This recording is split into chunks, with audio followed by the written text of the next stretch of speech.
Hello everyone, I am MANO Scaling, and I am here to help you today. I know you use this video to fall asleep, so before that, please like the video and subscribe to the channel, and also tell me where you are from and what time you are watching. Now get comfortable and relax.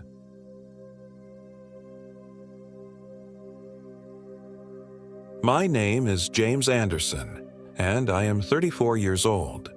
This happened in the Hocking Hills State Park, Ohio, during what was supposed to be a weekend hiking trip to clear my head after my divorce. The trails at Hocking Hills had always called to me since childhood. My father used to take me camping there every summer, teaching me how to identify edible plants and track animals. Those memories were some of the only good ones I had left of him before the drinking took over. Now, 15 years after his death, I found myself drawn back to these ancient hemlock-covered ridges and sandstone cliffs, hoping they might provide the same peace they once did. I arrived at the Old Man's Cave trailhead on a Friday afternoon in late October. The parking lot was nearly empty. Tourist season had ended weeks ago, and the approaching winter kept most casual hikers away. Perfect. I needed solitude more than anything. My plan was simple: hike the 6-mile loop connecting Old Man's Cave to Cedar Falls, then set up camp in one of the more remote permitted areas. I'd spend Saturday exploring some of the less traveled paths before heading back Sunday morning. The weather forecast predicted clear skies but cold temperatures, especially at night. I was prepared with thermal layers, a -20 sleeping bag, and enough dehydrated meals to last the weekend. As I shouldered my pack and checked my GPS one last time, I noticed an older man watching me from beside a Park Service truck. He approached with a slight limp, his ranger uniform hanging loosely on his thin frame. "Heading out solo?" he asked, his voice gravelly from what I guessed were decades of cigarettes. "Yes, sir, just for the weekend." He nodded slowly, eyes scanning the tree line rather than looking at me. "Stick to the marked trails this time of year. We've had some issues with hikers going off path." "What kind of issues?" I asked. The ranger, his badge read Harlan, finally met my gaze. His eyes were a pale, watery blue that seemed to look through me rather than at me. "People getting turned around, mostly. GPS acts funny in some parts. Cell service is non-existent in the hollows, and the temperature drops fast once the sun sets behind those ridges." He pointed to the towering cliffs that surrounded us. "You're experienced though, right?" I nodded, mentioning my years of hiking, including several solo trips. "Good," he said, though he didn't sound convinced. "One more thing. You hear anything strange out there? Any sounds that don't seem natural? You head straight back to your car. Don't investigate. These woods change after dark." Before I could ask what he meant, Harlan turned and limped back to his truck. I watched him drive away, an uneasy feeling settling in my stomach. But I brushed it off as the typical warnings rangers give to cover liability. The first few hours of hiking were exactly what I needed. The autumn colors were breathtaking. Brilliant reds and golds against the gray stone cliffs. The trail wound through rock formations, across wooden bridges spanning clear streams, and past waterfalls that would be roaring in spring but now flowed in gentle ribbons down moss-covered rock faces. I stopped frequently to take photos, losing track of time. By late afternoon, I realized I'd been moving slower than planned. I'd only covered about 4 miles of the loop, and the sun was already lowering behind the western ridge. I quickened my pace, wanting to reach my planned campsite before dark. The trail narrowed as it descended into a particularly deep section of the gorge locals called the Hollows. Massive hemlocks blocked what remained of the sunlight, and the temperature dropped noticeably. The sound of running water echoed off the stone walls, disorienting in the growing darkness. I switched on my headlamp, even though there was still technically daylight above the ridge. That's when I noticed something odd. The forest had gone silent. No birds, no squirrels, not even insects. Just the sound of water and my own breathing. I checked my GPS to confirm I was still on track.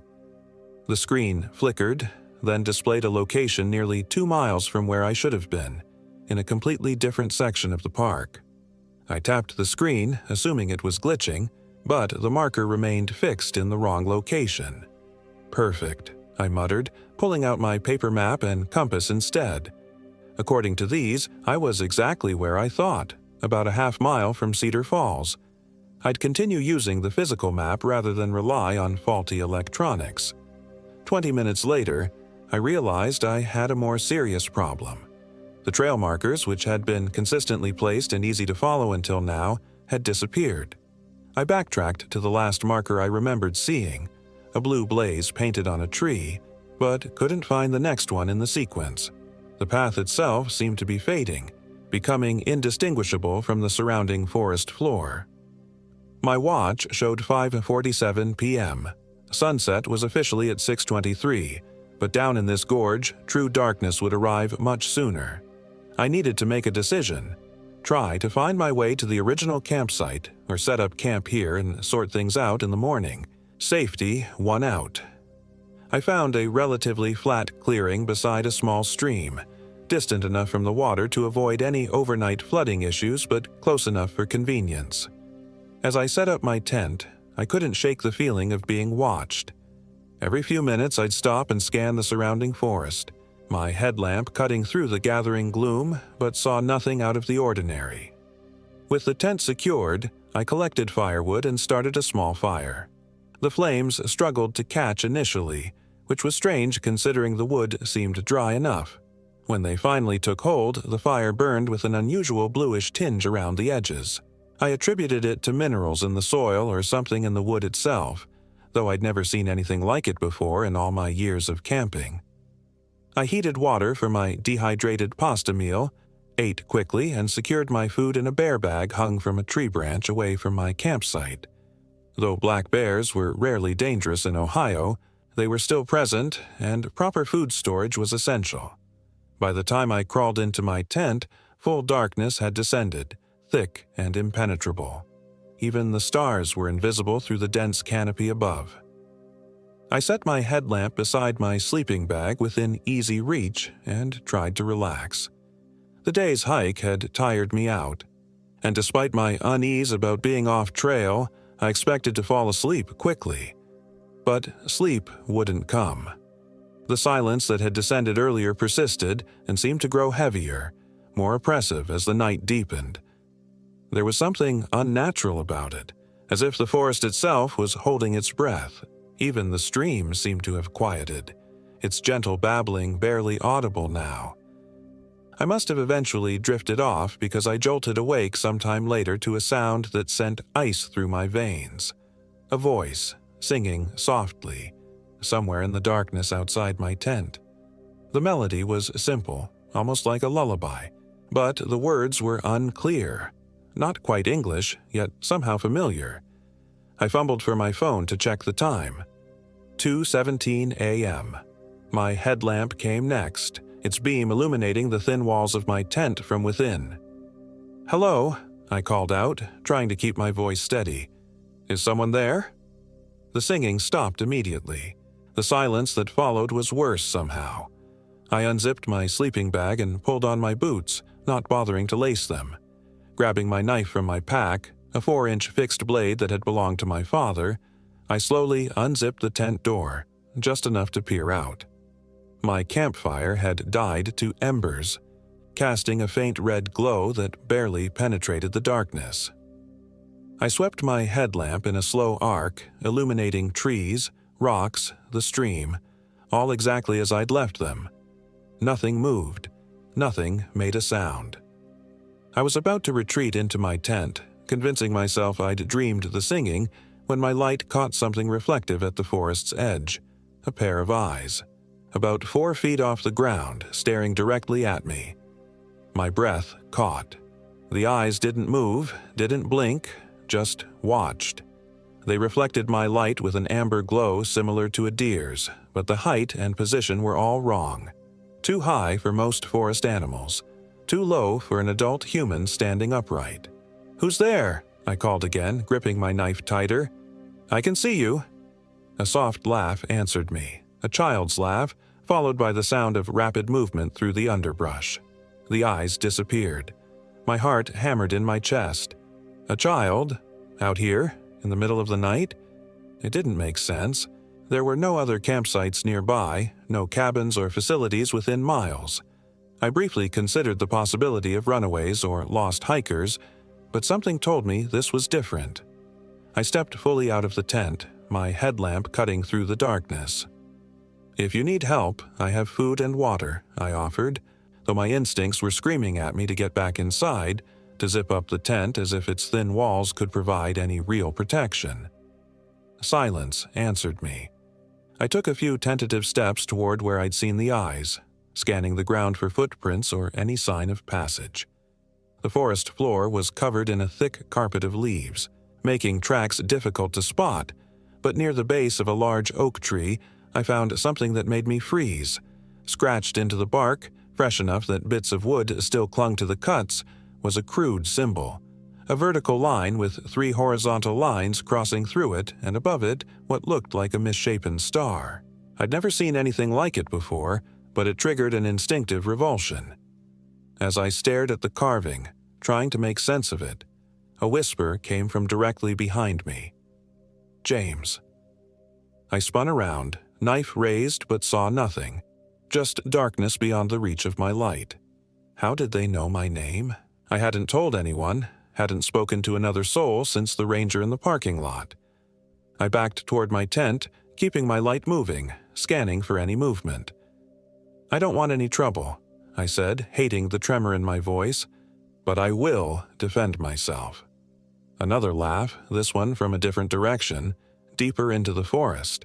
Then another from somewhere else, then a third, each sounding like a child, but with something else beneath the surface, something wrong in the pitch and resonance. I dove back into my tent, zipping it shut and retreating to the center of my sleeping bag. Rational thought told me the thin nylon offered no protection, but some primal part of my brain sought the illusion of safety it provided. The laughter continued, moving around the perimeter of my campsite, not approaching, just circling. I clutched my knife in one hand, my phone in the other, desperately trying to call 911 despite knowing there was no service. The screen showed no signal as expected. After what felt like hours but was probably only minutes, the laughter faded. The oppressive silence returned, broken only by my ragged breathing and pounding heart. I kept my headlamp on, afraid of what might come in the darkness if I turned it off. I didn't sleep again that night. I sat upright in my tent, knife in hand, jumping at every sound: the crack of a branch, the rustle of leaves in a slight breeze, the occasional distant call of an owl that had apparently not received the memo about the unnatural silence. When the first gray light of dawn finally filtered through the canopy, I packed up camp in record time. My hands shook as I rolled my sleeping bag and collapsed the tent, constantly glancing over my shoulder, expecting to see… What? Children in the wilderness? Something else using their voices? In the light of day, I could see that the ground around my tent was disturbed. Multiple sets of small footprints circled the perimeter, exactly where I'd heard the laughter moving. But looking closer, something was wrong with them. The stride length was too long for a child, and the impression too deep, as if whatever made them was much heavier than a child should be.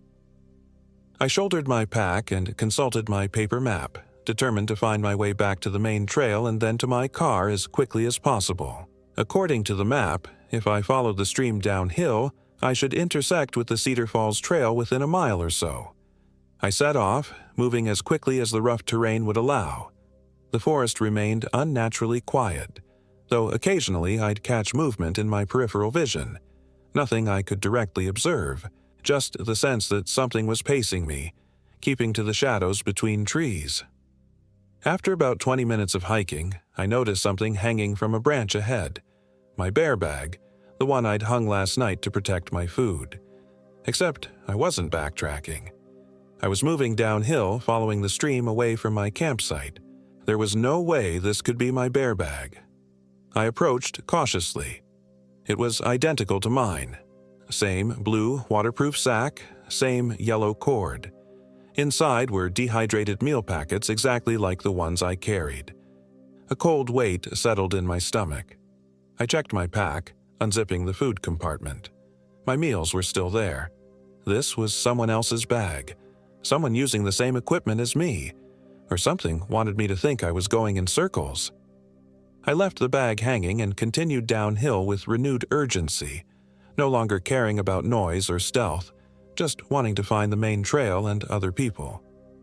The stream beside me grew broader, faster, joining with other tributaries. This was good. It meant I was approaching Cedar Falls. The trees began to thin, and ahead I could see a clearing with the sunlight streaming through. Relief flooded through me. The main trail had several open areas near Cedar Falls. I was almost back to civilization. I broke through the tree line into the clearing and stopped cold. This wasn't Cedar Falls. It wasn't any place I recognized from the park maps. In the center of the clearing stood a cabin. Old, weathered gray wood with a sagging roof and boarded windows. A thin wisp of smoke rose from a stone chimney, suggesting occupation despite its decrepit appearance. No cabins existed in this part of the park. Private residences inside state park boundaries were extremely rare, typically only allowed when the land was acquired with existing structures that were grandfathered in. Even then, they would be clearly marked on maps as private property. I checked my compass, wondering if I'd somehow gone in the wrong direction, but it confirmed I'd been traveling southeast as intended. The stream, too, flowed in the correct direction according to the topographical lines on my map. As I stood there trying to make sense of the cabin's existence, the door creaked open. An elderly woman emerged, stooped with age, her white hair tied back in a tight bun. She wore a faded floral dress that might have been stylish decades ago, covered by a stained apron. When she spotted me, she showed no surprise. Instead, she smiled, revealing gaps where teeth should have been. "Well now," she called, her voice stronger than her frail appearance suggested. "Don't just stand there catching flies, young man. Come in before they find you." "They?" I asked, rooted to the spot. Her smile faltered. "The hollow children, of course." She gestured impatiently. "Hurry now. They're more bold in the daylight than they used to be." Every instinct told me to turn and run, to get as far from this woman and her impossible cabin as I could. But exhaustion and fear had taken their toll, and the promise of answers, and maybe protection, drew me forward. The cabin's interior was dimly lit but meticulously clean. A fireplace occupied most of one wall, a cast-iron pot hanging above gently crackling flames.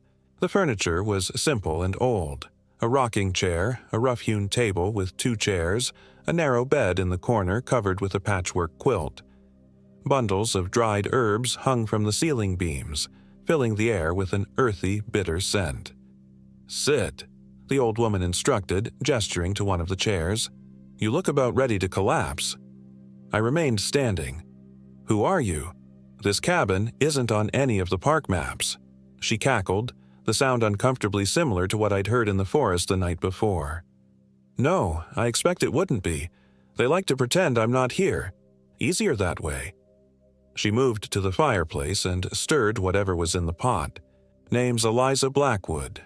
Been on this land since before it was a park, before the government men came with their papers and boundaries." "That's impossible," I said. "This has been state land for almost a century." She shrugged, unconcerned with my disbelief. "Time works different in the hollows. Sit, eat. Then we'll talk about getting you out of here."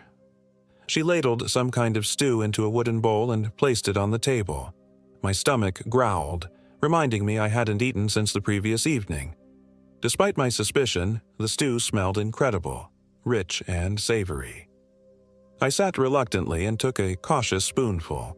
"What did you mean about hollow children?" I asked between bites. The stew was delicious, tasting of rabbit and wild onions. Eliza settled into her rocking chair, the wood creaking rhythmically as she moved. "They weren't always like they are now," she said softly, staring into the fire. "Used to be real children.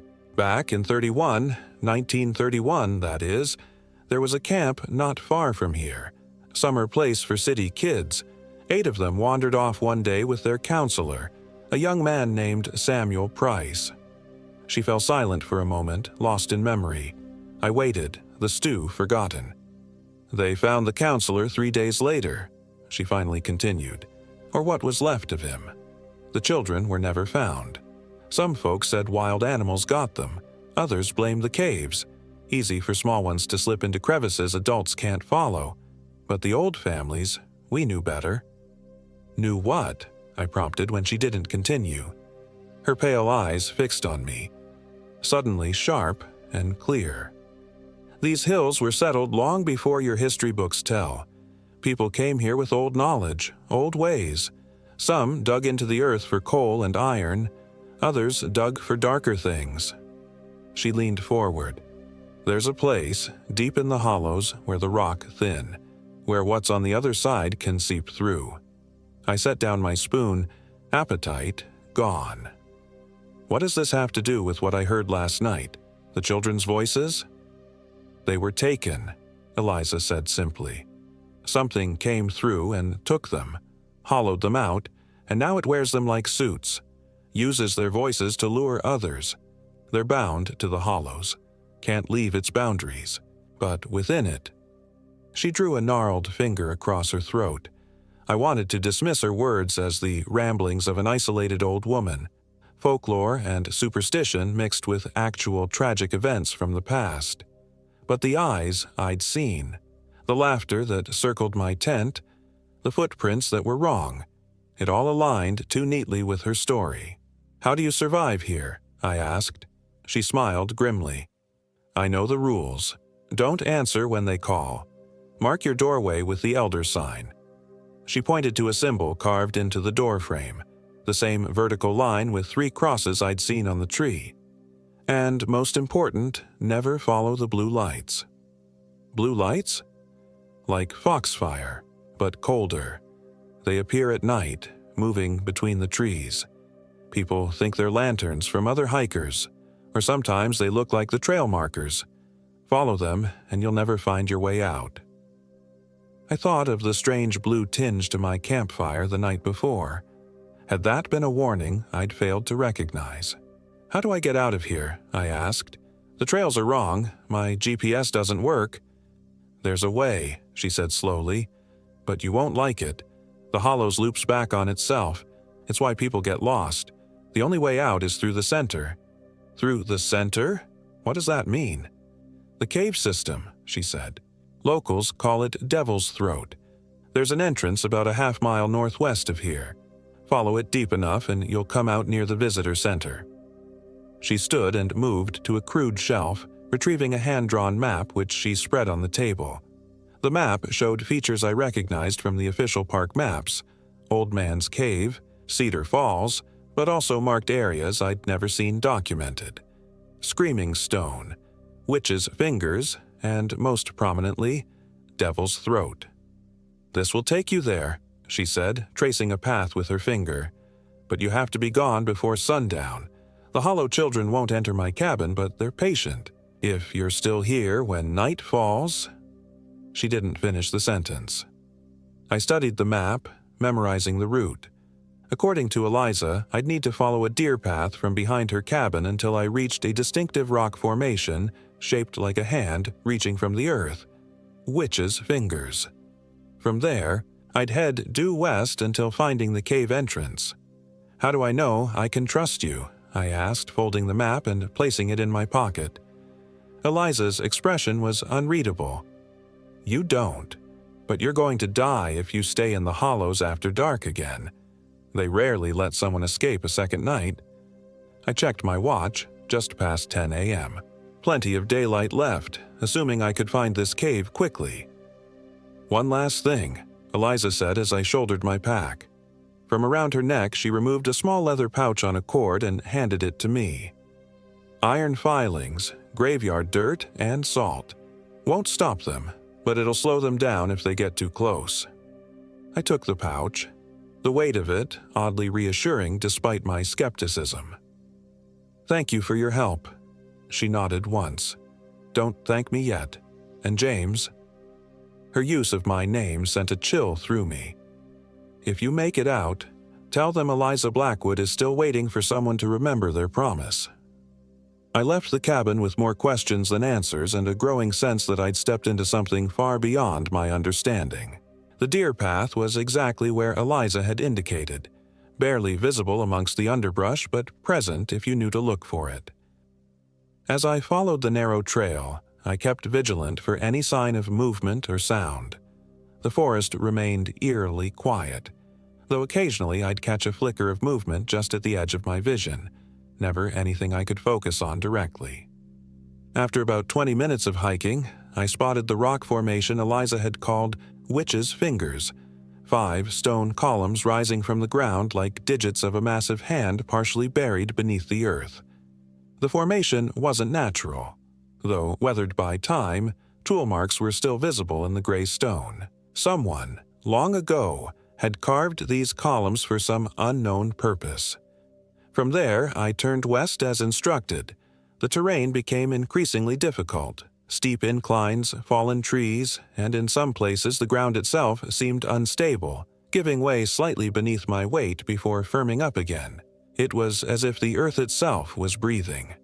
The light changed too, growing dimmer despite the clear sky above. The trees here were older, massive trunks stretching skyward, their canopies so dense they blotted out much of the sunlight. The air felt heavier, each breath requiring more effort than it should. I checked my watch, 11:45 a.m. I'd been hiking for over an hour since leaving Eliza's cabin and still hadn't found the cave entrance. According to her map, I should have reached it by now. A sound stopped me in my tracks, singing, the same haunting melody I'd heard the night before. It came from up ahead, just beyond a dense thicket of briars. I gripped the pouch Eliza had given me, its contents shifting beneath my fingers. "I'm not following you," I called out, trying to keep the fear from my voice. "Leave me alone." The singing continued unabated. I had a choice: turn back or press forward through the thicket toward the voice and, hopefully, the cave entrance that would lead me out of this nightmare. I chose forward. Using a sturdy branch as a makeshift tool, I pushed aside the thorny briars, creating just enough space to squeeze through. The thorns caught on my clothing, scratching my exposed skin, but I pressed on. On the other side, the forest opened into another clearing, smaller than the one with Eliza's cabin. In the center stood a child, a little girl no more than 8 years old, in a faded blue dress that might have been fashionable in the 1930s. Her back was to me as she sang, her voice clear and sweet. "Hello," I said cautiously, keeping several yards between us. The singing stopped. Slowly, with movements too fluid, too controlled for a child, she turned to face me. I stumbled back, bile rising in my throat. Her face was wrong. It resembled a child's face in the way a doll resembles a human, the proportions slightly off. The skin too smooth, the eyes too large and entirely black, without whites or pupils. Her mouth stretched too wide when she smiled, revealing teeth that were uniformly sharp. "James," she said in a voice that was both a child's and something much older. "We've been waiting for you. Won't you come play with us?"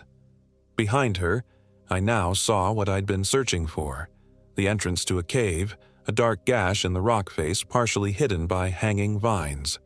Devil's Throat, my way out.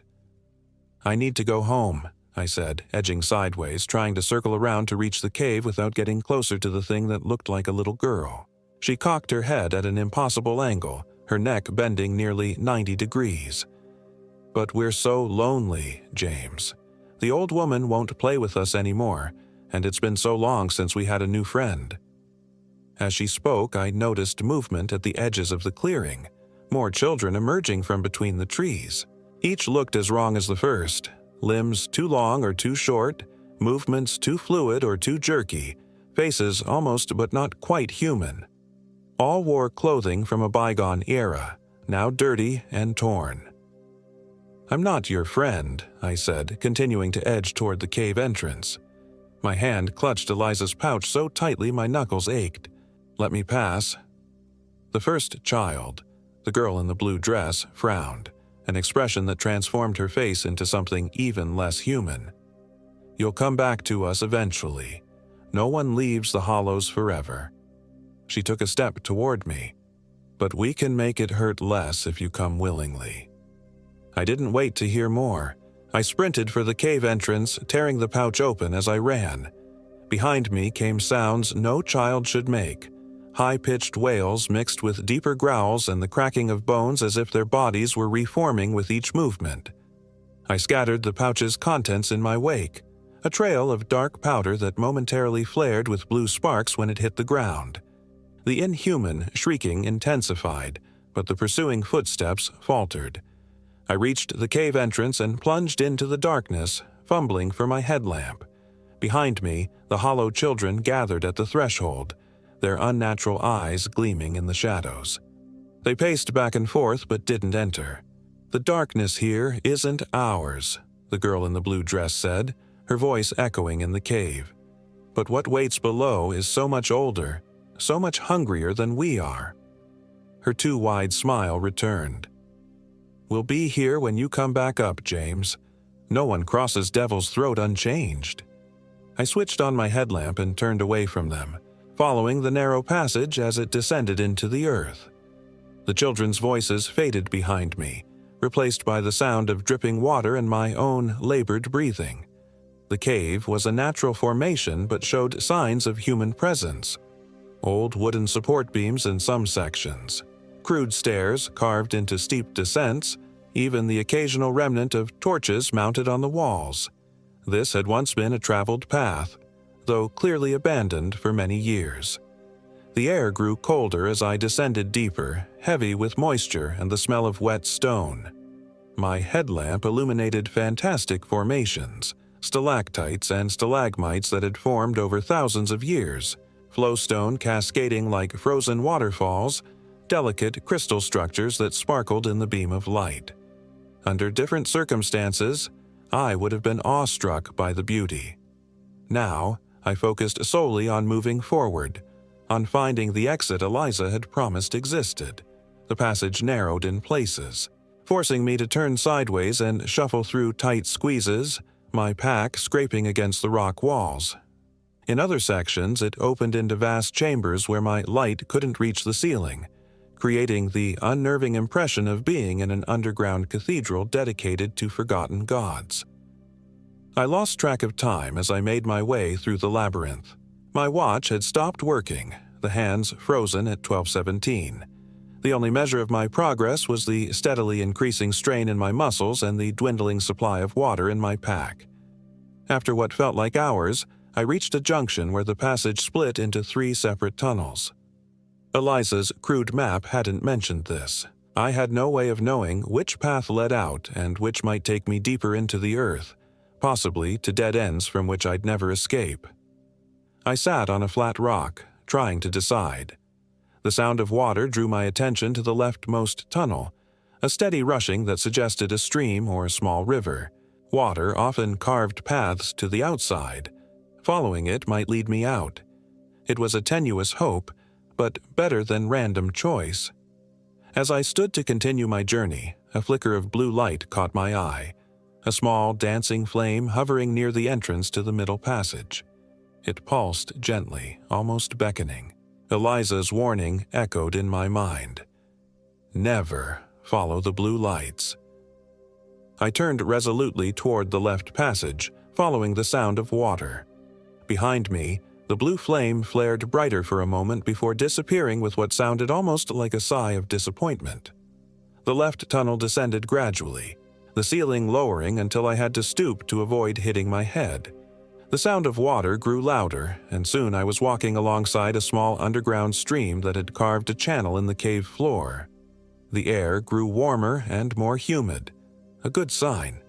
I might be approaching an exit. My spirits lifted slightly at the prospect of escape, of returning to the normal world where forests were just forests and children were just children. The tunnel made a sharp bend, and suddenly I was standing at the edge of an underground pool.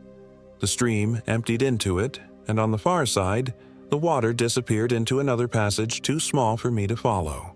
My heart sank. This wasn't a way out, it was a dead end. As I contemplated backtracking to try another route, the surface of the pool began to ripple, though there was no breeze to disturb it. The ripples spread from the center, forming concentric circles that lapped gently against the stone shore. Then, rising from the depths, came a pale light. Not the dangerous blue of the lure I'd seen earlier, but a soft, golden glow that illuminated the chamber from below. The light grew stronger, closer to the surface, revealing its source. A human figure floating upward. I stepped back, ready to flee, but something about the apparition held me in place. As it broke the surface, I saw it was a woman, young, with long hair that floated around her like seaweed. Her eyes were closed, her expression peaceful, and her body glowed from within as if light rather than blood flowed through her veins. When she spoke, her lips didn't move, but her voice filled my mind, clear and melodious. You came through the hollows and survived their touch. Few do. Who are you? I asked, my voice echoing strangely in the chamber. I have been called many names, the glowing woman replied. The oldest was Mother Spring.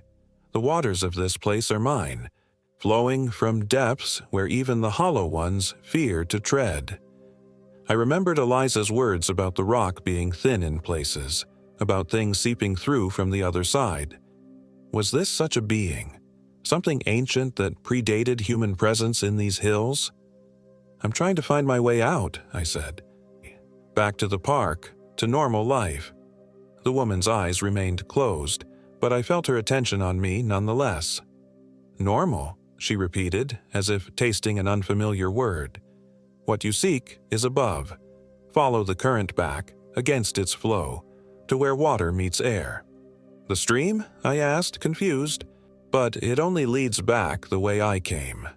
She shook her head slightly. Not the visible path, but the hidden one.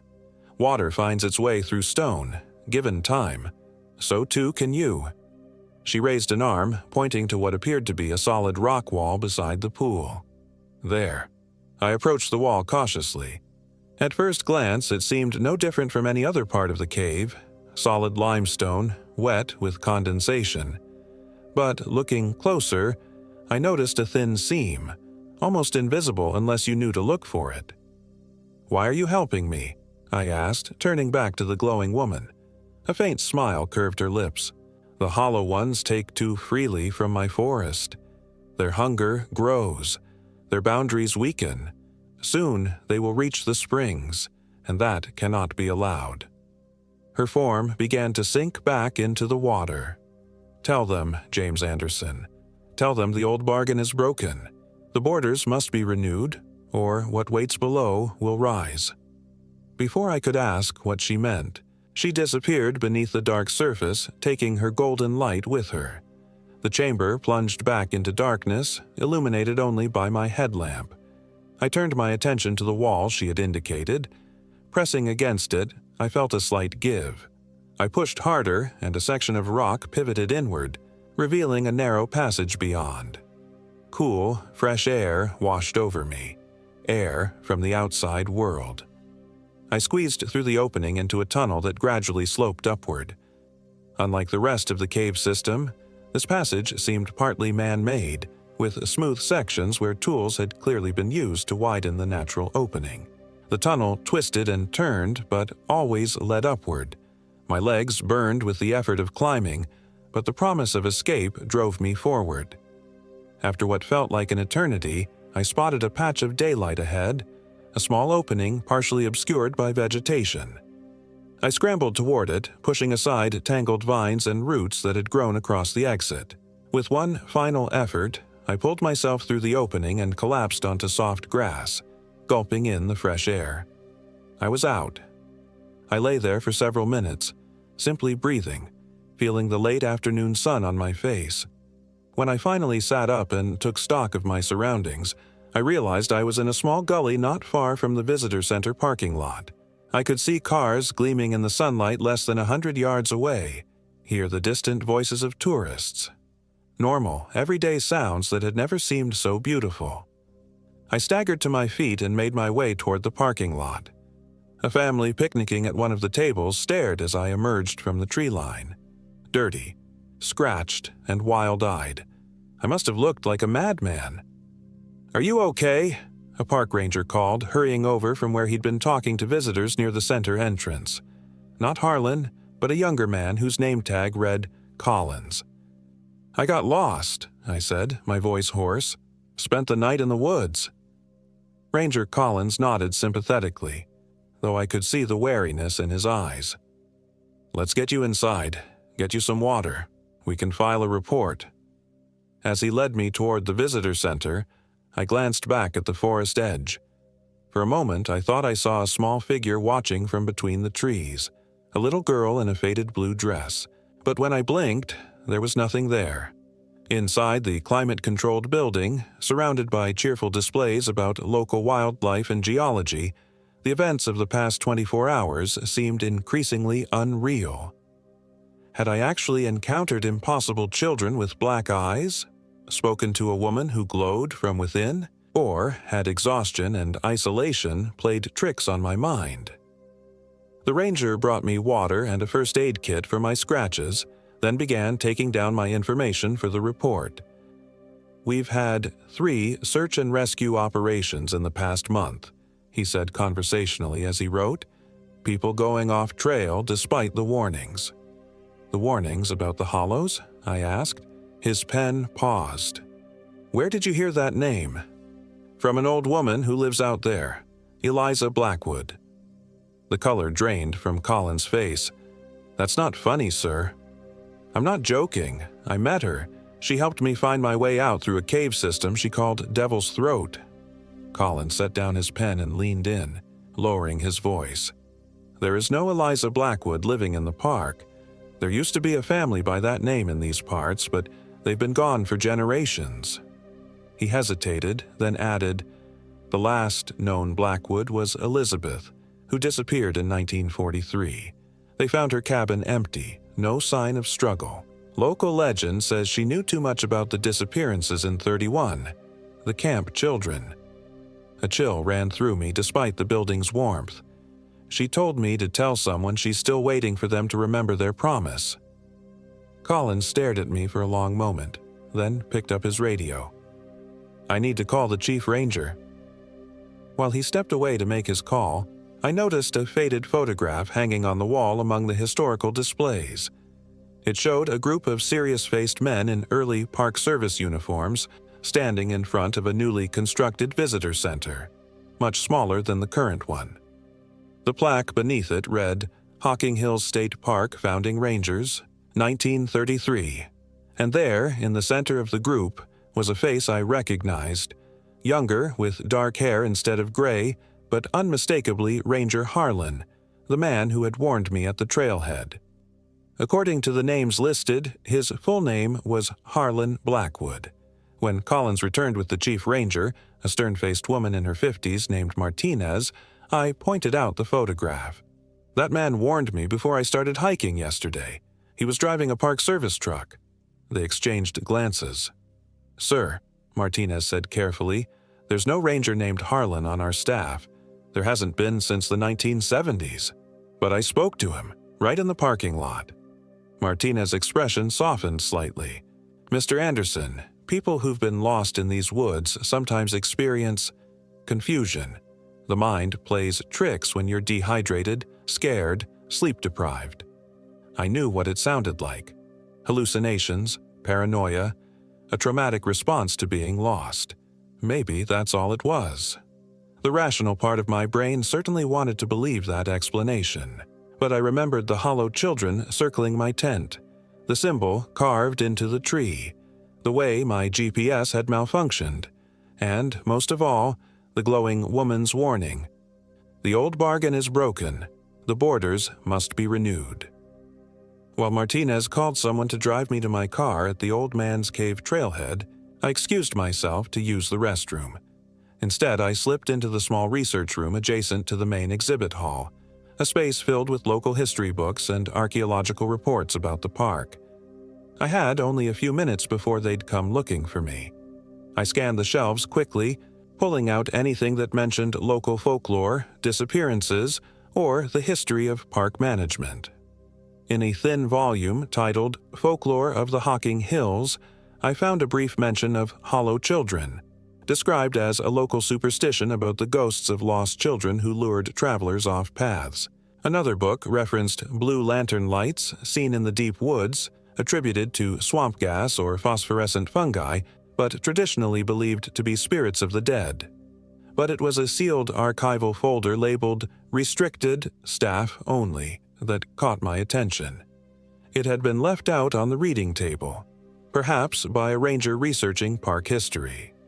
The folder tab read Boundary Maintenance Protocols, 1933, present. I glanced toward the door, then quickly opened the folder. Inside were official-looking documents on yellowed paper, the oldest dating back to the park's founding. The top sheet was a memorandum from 1933, addressed to all park rangers. Per agreement with local representatives, boundary markers must be renewed annually on the autumn equinox. Steel must be driven into stone at each cardinal point of the Hollows region. See attached map. Blood tithe to be provided by appointed ranger only. Under no circumstances are civilians to be informed of these procedures or allowed to witness them. Failure to maintain boundaries will result in termination. Beneath this memo was a map showing an area of the park marked with a red boundary, exactly the region where I'd become lost. And at the bottom of the page, a signature, Harlan Blackwood, Chief Ranger. I heard voices approaching and quickly snapped photos of the documents with my phone before replacing the folder exactly as I'd found it.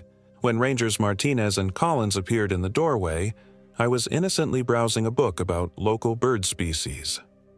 "Your ride is here, Mr. Anderson," Martinez said. I nodded and followed them out, my mind racing. The existence of that folder confirmed that the Park Service knew about the Hollows, had been maintaining some kind of boundary for decades. And today was September 20th, 2 days before the autumn equinox. The young ranger who drove me back to my car was chatty, filling the silence with facts about the park's history and wildlife. I nodded at appropriate intervals while surreptitiously checking the photos I'd taken, making sure they were clear enough to read later. "Shame about your bad experience," the ranger said as we pulled into the Old Man's Cave parking lot. "Hocking Hills is usually such a peaceful place." I spotted my car exactly where I'd left it, covered in a light dusting of yellow pollen. "It has its secrets," I replied. He laughed nervously. "Every place does, I guess." Before getting out, I asked casually, "Do you know a ranger named Harlan? Older guy, maybe worked here a long time ago?" The young ranger's smile faltered. "Chief Blackwood? He's kind of a legend around here. They say he never really retired, that he still patrols the deep woods areas, keeping visitors safe." He shrugged. "Just a story they tell new rangers." I thanked him for the ride and walked to my car. As I was unlocking the door, a familiar voice spoke from behind me. "Made it out, then." I turned to find Ranger Harlan, or whatever he truly was, leaning against a nearby tree. He looked exactly as he had the day before, same worn uniform, same piercing, pale eyes. "No thanks to you," I said. "You could have warned me more clearly about what was out there." He shrugged. "Rules. We can point to the danger but can't name it directly. Been that way since 33. The boundary agreement," I said. "I know about it, about the equinox renewal that's supposed to happen in 2 days." For the first time, Harlan looked surprised. "You've been busy. What happens if the boundaries aren't maintained? What comes through?" He glanced around to ensure we weren't overheard. "You met Eliza, my sister. She was supposed to be the next keeper after me, but she refused the responsibility, thought we could find another way to contain what's down there. She was wrong." A shadow crossed his weathered face. "By the time she realized her mistake, it was too late. They took her. Not the hollow children. They're just symptoms. The deeper thing, the hungry thing that gives them form." "What is it?" I asked. "It has no name, we know. It sleeps most of the time, deep under the hills, feeds on what the hollow ones bring it, lost hikers mostly." He fixed me with his pale gaze. "But it's waking up. The boundaries weaken yearly. Soon, they'll fail entirely." "Why tell me this? Why not the current rangers?" Harlan gave a bitter laugh. "I've tried. For decades I've tried. After I died, my replacement decided the old ways were superstition, discontinued the boundary ritual. By the time strange disappearances started again, that ranger was gone, and no one remembered why the protocols existed." He straightened up from the tree. "But you've seen them, spoken to Eliza, to the Spring Mother. They let you leave, which means you have a part to play." "I'm leaving," I said firmly. "Going home, away from this place." He nodded as if he'd expected this response. "You will, for now. But the Hollows touched you, James Anderson, marked you, and with the boundaries failing—" He didn't finish the thought. Instead, he reached into his pocket and removed something small and metallic, a key on an old leather cord. "When you're ready to learn more, this opens a box in my old cabin. Park Service converted it to a maintenance shed near Cedar Falls. The rangers don't even know the lockbox exists." I stared at the key but made no move to take it. "I'm not coming back here." "You will," Harlan said with absolute certainty. "Dreams at first. You'll see the hollow children in your sleep, hear their laughter. Then, while you're awake, glimpses from the corner of your eye, a child's face in a crowd that vanishes when you look directly at it. They can't reach you beyond the hollows yet, but they can send echoes, reminders." He held out the key again. "When that happens, you'll want answers." Against my better judgment, I took the key, its metal cold against my palm. "The equinox," I said. "What will happen? Without the ritual, the boundaries will weaken further. More hikers will vanish. The hollow children will grow bolder, range farther, and eventually something much worse will wake fully and crawl out from below." He began walking away, toward the forest. "The Spring Mother told you the old bargain is broken. She's right.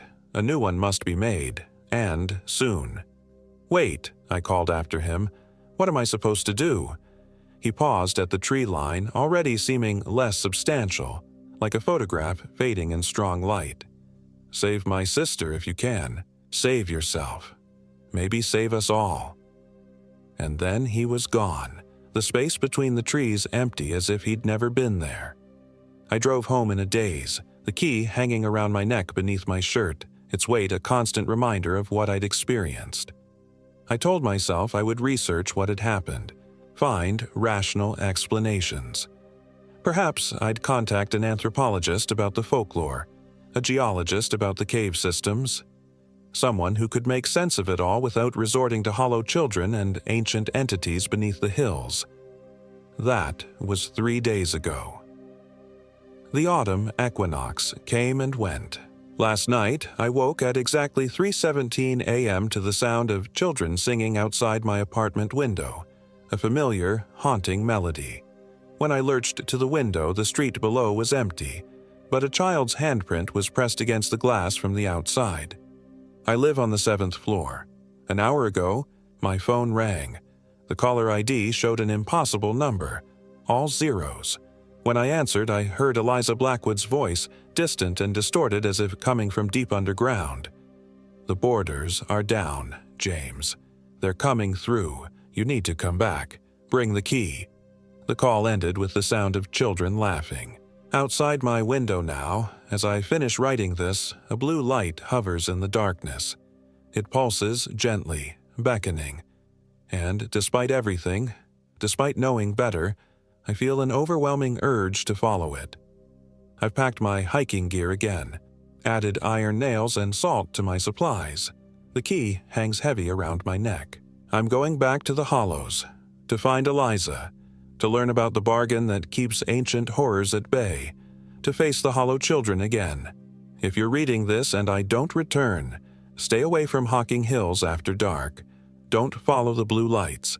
And if you hear children singing in the forest, Run, run, and don't look back, because they're spreading beyond their boundaries now, and they know your name.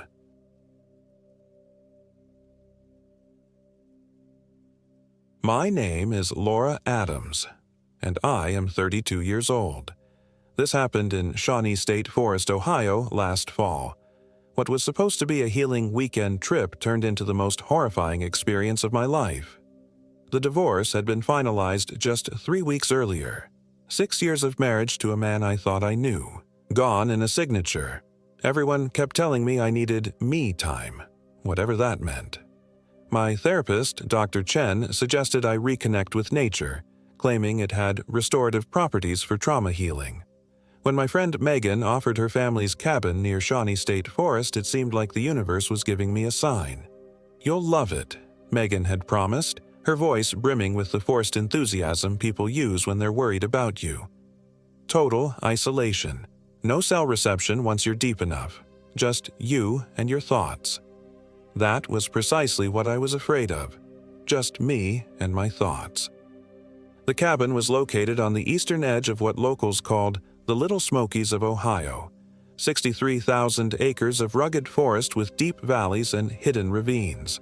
Megan's family had owned the property for generations, a rustic one-bedroom structure with a small covered porch overlooking Picnic Creek. I arrived late Friday afternoon, the October sun already beginning its descent. The drive through winding roads had taken longer than expected, with the GPS cutting out 20 minutes before I reached the narrow dirt path leading to the cabin. The forest canopy was a kaleidoscope of amber and crimson, beautiful in a way that made my chest ache with a strange sense of foreboding. The cabin was exactly as Megan had described, rustic, isolated, with a thin layer of dust covering the wooden surfaces.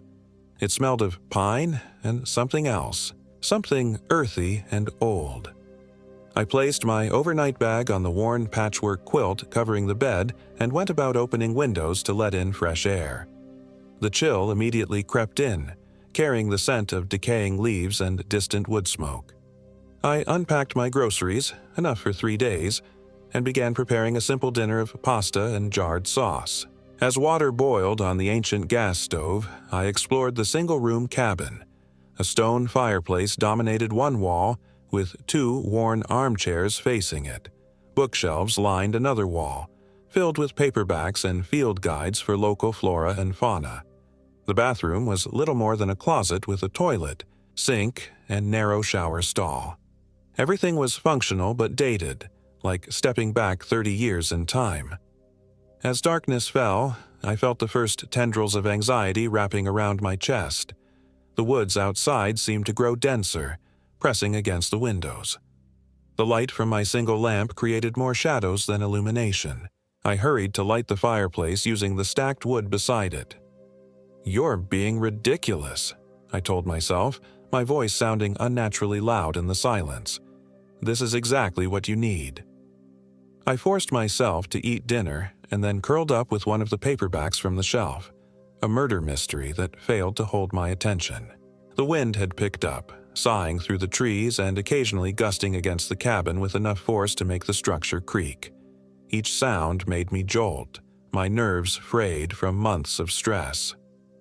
Sleep came reluctantly that night, and when it did, it brought dreams of walking through endless trees, searching for something I couldn't name.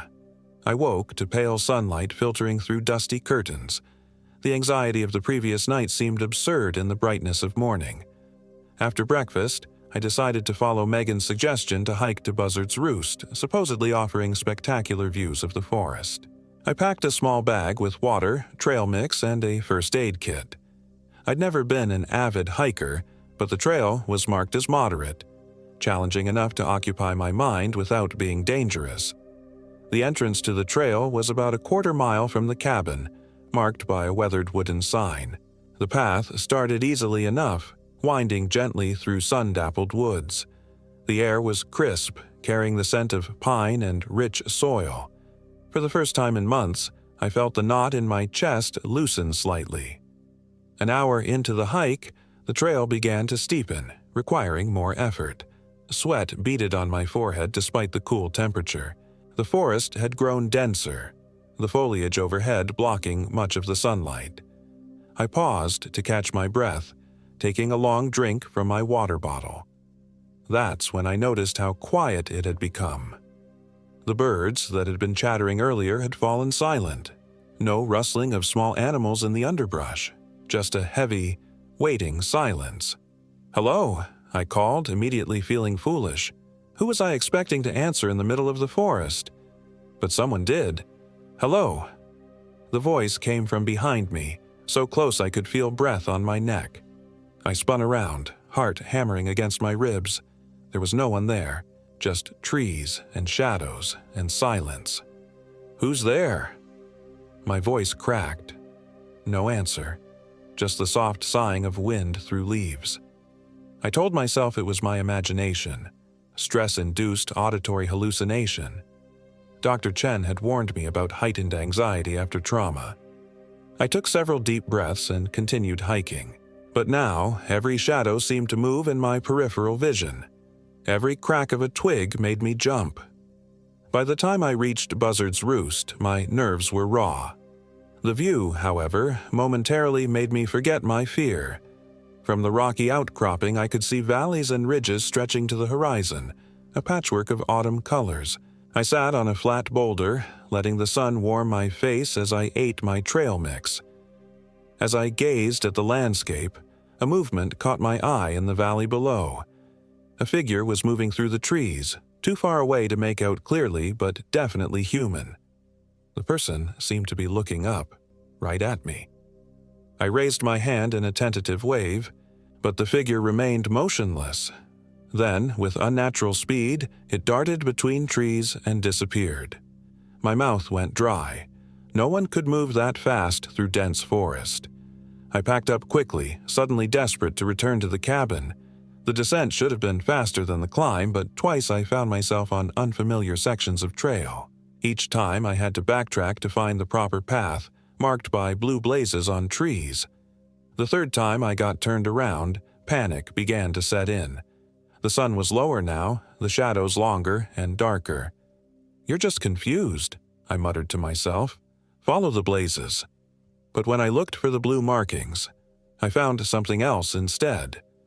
Carved into the trunk of a massive oak was a crude symbol. A circle with what looked like a stick figure inside, arms and legs extended to touch the circle's edge. It hadn't been there on my way up. I was certain of it. I heard rustling in the underbrush to my right. "Hello?" I called again, hating how small my voice sounded. "Is someone there?" The rustling stopped. Then came a sound that turned my blood to ice. A low, guttural growl. Not quite animal, not quite human. I ran. Blind panic propelled me down the path, branches whipping against my face and arms as I stumbled over roots and rocks. Somehow, miraculously, I found the main trail again and followed it at a breakneck pace until I burst out of the tree line near the cabin. By the time I slammed and locked the cabin door behind me, the sun was setting.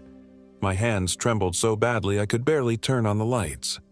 I checked every corner of the small cabin, looked under the bed, in the bathroom shower. Nothing. I was alone. As darkness fell, I built a fire in the fireplace and huddled close to it, jumping at every creak and groan of the cabin settling. My phone showed no service, just as Megan had warned. I was completely cut off. I must have fallen asleep in the chair because I woke with a jolt, neck stiff and fire reduced to embers. The cabin was freezing. According to my watch, it was 3:17 a.m., the witching hour, my grandmother would have said. Outside, the wind had died down, leaving an unnatural stillness. Tap, tap, tap. The sound came from the window behind me. 3 gentle taps, like fingernails against glass. I froze, not daring to turn around. Tap, tap, tap. Again, more insistent this time. Slowly, I turned in my chair. Through the window, I could see only darkness. Then a pale face pressed against the glass, a woman with hollow cheeks and eyes like empty pits. Her mouth moved, forming words I couldn't hear. I screamed, falling backward out of the chair. When I looked again, the face was gone. Heart pounding, I scrambled to my feet and checked the locks on the door and windows. All secure. I built up the fire again with shaking hands, then huddled on the bed with my back against the wall, determined to stay awake until dawn. But exhaustion won out. I woke to sunlight and birdsong, momentarily disoriented. The events of the previous day seemed dreamlike in the morning light. Perhaps that's all it had been. A series of nightmares brought on by stress and isolation. I made coffee and toast, trying to decide what to do. The rational choice was to leave, drive back to civilization and forget the whole experience. But something in me resisted. I'd never been one to run from challenges, and besides, what would I tell Megan? That I'd been scared off by shadows and a bad dream? Instead, I decided to drive into the nearest town, Otway, a small community about 40 minutes away, for a break from isolation and to recharge my phone. The drive helped settle my nerves. Otway proved to be little more than a crossroads with a general store, a gas station, and a small diner called May's. The diner was warm and smelled of coffee and bacon.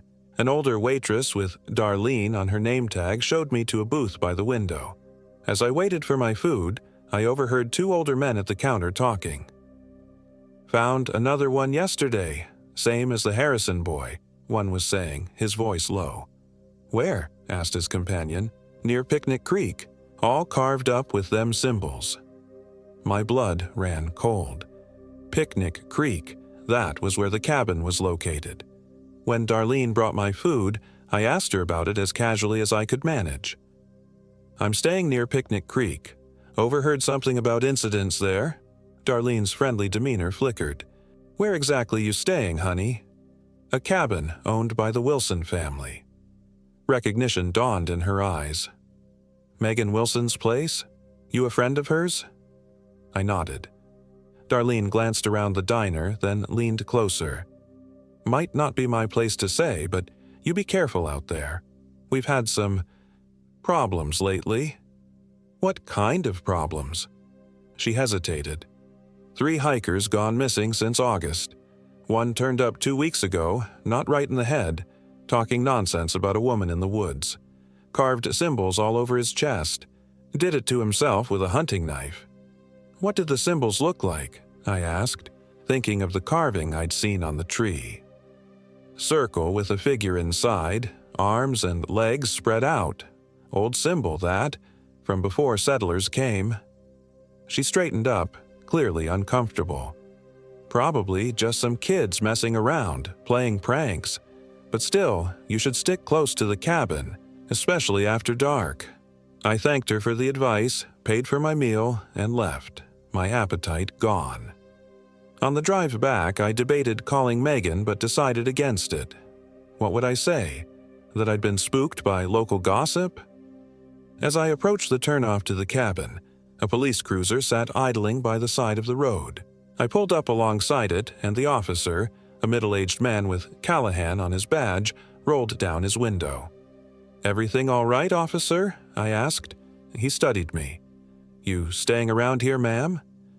"At the Wilson cabin by Picnic Creek." His expression tightened. "Alone?" When I nodded, he frowned. "We're conducting a search for a missing hiker. 24-year-old male, disappeared yesterday afternoon on the Buzzard's Roost Trail. You haven't seen anyone, have you?" I thought of the figure I'd glimpsed from the lookout. "No, nobody." It wasn't exactly a lie. I hadn't seen anyone clearly. "Well, if you do, call it in immediately." He handed me a card with his number. "And ma'am, I'd recommend you consider cutting your stay short. We've had a few incidents in these woods lately." By the time I reached the cabin, the sun was already beginning its descent. I parked as close to the door as possible and hurried inside, double-checking the locks. The cabin felt different somehow. Colder, despite the relatively mild afternoon. I could have sworn I'd closed all the windows before leaving, but the bathroom window stood open an inch. More disturbing was the faint smell. A musty, decaying odor like wet earth and rotting vegetation. I searched the cabin thoroughly but found nothing out of place. Still, I couldn't shake the feeling that someone, or something, had been there in my absence. I tried to distract myself by reading, but the words swam before my eyes. As darkness fell, I built a fire and heated a can of soup for dinner, though I had little appetite. The forest grew eerily quiet as night descended. No insects, no nocturnal birds, just profound silence broken only by the occasional pop from the fireplace. I checked my phone repeatedly, but as expected, there was no signal. Officer Callahan's card sat on the table beside me, a useless connection to safety. At precisely 9:47 p.m., I remember checking my watch. The fire suddenly dimmed, though there was no draft. The temperature in the cabin plummeted. I could see my breath clouding in the air. That's when the whispering started. It came from all directions at once, indistinct at first, like the rustle of leaves. Gradually, it resolved into words I couldn't quite catch. Almost English, but somehow wrong, the syllables elongated and distorted. "Who's there?" I demanded, my voice breaking. The whispering stopped abruptly. Then, clear as day, a woman's voice directly behind me. "Laura!" I whirled around. Nothing. The cabin was empty save for me and the shadows. "This isn't real," I told myself. "You're having a breakdown." "Laura," the voice came again from the bathroom now. "Come see." Against every instinct, I found myself moving toward the bathroom. My hand trembled as I pushed the door open. The small mirror above the sink was fogged, though the room was as cold as the rest of the cabin. Written in the condensation was a single word: soon. I backed away, bumping into the table, sending Officer Callahan's card fluttering to the floor. When I looked back at the mirror, the word was gone. I spent that night huddled in bed, every light in the cabin blazing, jumping at each creak and groan of the old structure. The whispering returned intermittently, sometimes distant, sometimes so close it felt like lips brushing against my ear. I couldn't make out most of it, but occasionally I caught phrases. "She's waiting," and "the circle calls." By dawn, I was a wreck, exhausted, terrified, questioning my sanity. The rational part of me argued for getting in my car and driving away, never looking back. But some deeper instinct warned that running now would only make things worse. Whatever had found me wouldn't be left behind so easily. Instead, I decided to search for answers. If something had happened in these woods, there would be records, stories. The cabin had no internet, but there was a shelf of local history books that might contain information. The oldest book on the shelf was a leather-bound volume titled Settlements and Folklore of Southern Ohio. It smelled of mildew and age, the pages brittle under my fingers. I found a section on Shawnee State Forest and began reading. Most of it was standard historical fare, details about logging operations in the 1800s, the establishment of the state forest in 1922. But toward the end of the chapter was a brief mention of something called the Whispering Woman of Picnic Creek. According to local legend, in 1879, a woman named Eliza Corwin was accused of witchcraft after several children fell ill in a nearby settlement. She fled into the forest but was hunted down by a group of men who found her performing a ritual at a natural stone circle near what is now called Picnic Creek. They executed her on the spot, burying her remains within the circle. The text noted that hikers occasionally reported hearing whispers in that area, particularly during autumn months, and that several disappearances over the years had been attributed to Eliza's curse. The book included a crude map indicating the approximate location of the stone circle, less than a mile from the cabin, in a ravine that the modern trails bypassed. I closed the book, my mind racing. Part of me dismissed it as superstitious nonsense that my stressed mind had latched onto. But another part, a primal part that recognized genuine danger, whispered that there was truth in those pages. Outside, the day had grown overcast, the forest shrouded in mist. I should leave, I told myself, pack up and go home. But curiosity and something else, a compulsion I couldn't explain, pushed me to investigate further. If I could see this stone circle for myself, perhaps I could prove it was nothing but an old story. I dressed warmly, packed a small backpack with water and snacks, and tucked a kitchen knife into my pocket. For clearing brush, I told myself, though I knew it was for protection. I also brought the map from the book, though it was rudimentary at best. The path to the ravine wasn't marked, but I found what looked like an old, overgrown trail behind the cabin leading in the right direction. The forest felt different today. The trees seemed to lean inward, their branches reaching like gnarled fingers. The mist clung to everything, reducing visibility and muffling sounds. I walked slowly, consulting the map frequently. The terrain gradually sloped downward, becoming steeper until I was picking my way carefully down a rocky incline. The ravine below was shrouded in fog, making it impossible to see what lay at the bottom. As I descended, the air grew noticeably colder. The fog thickened until I could barely see 10 feet ahead.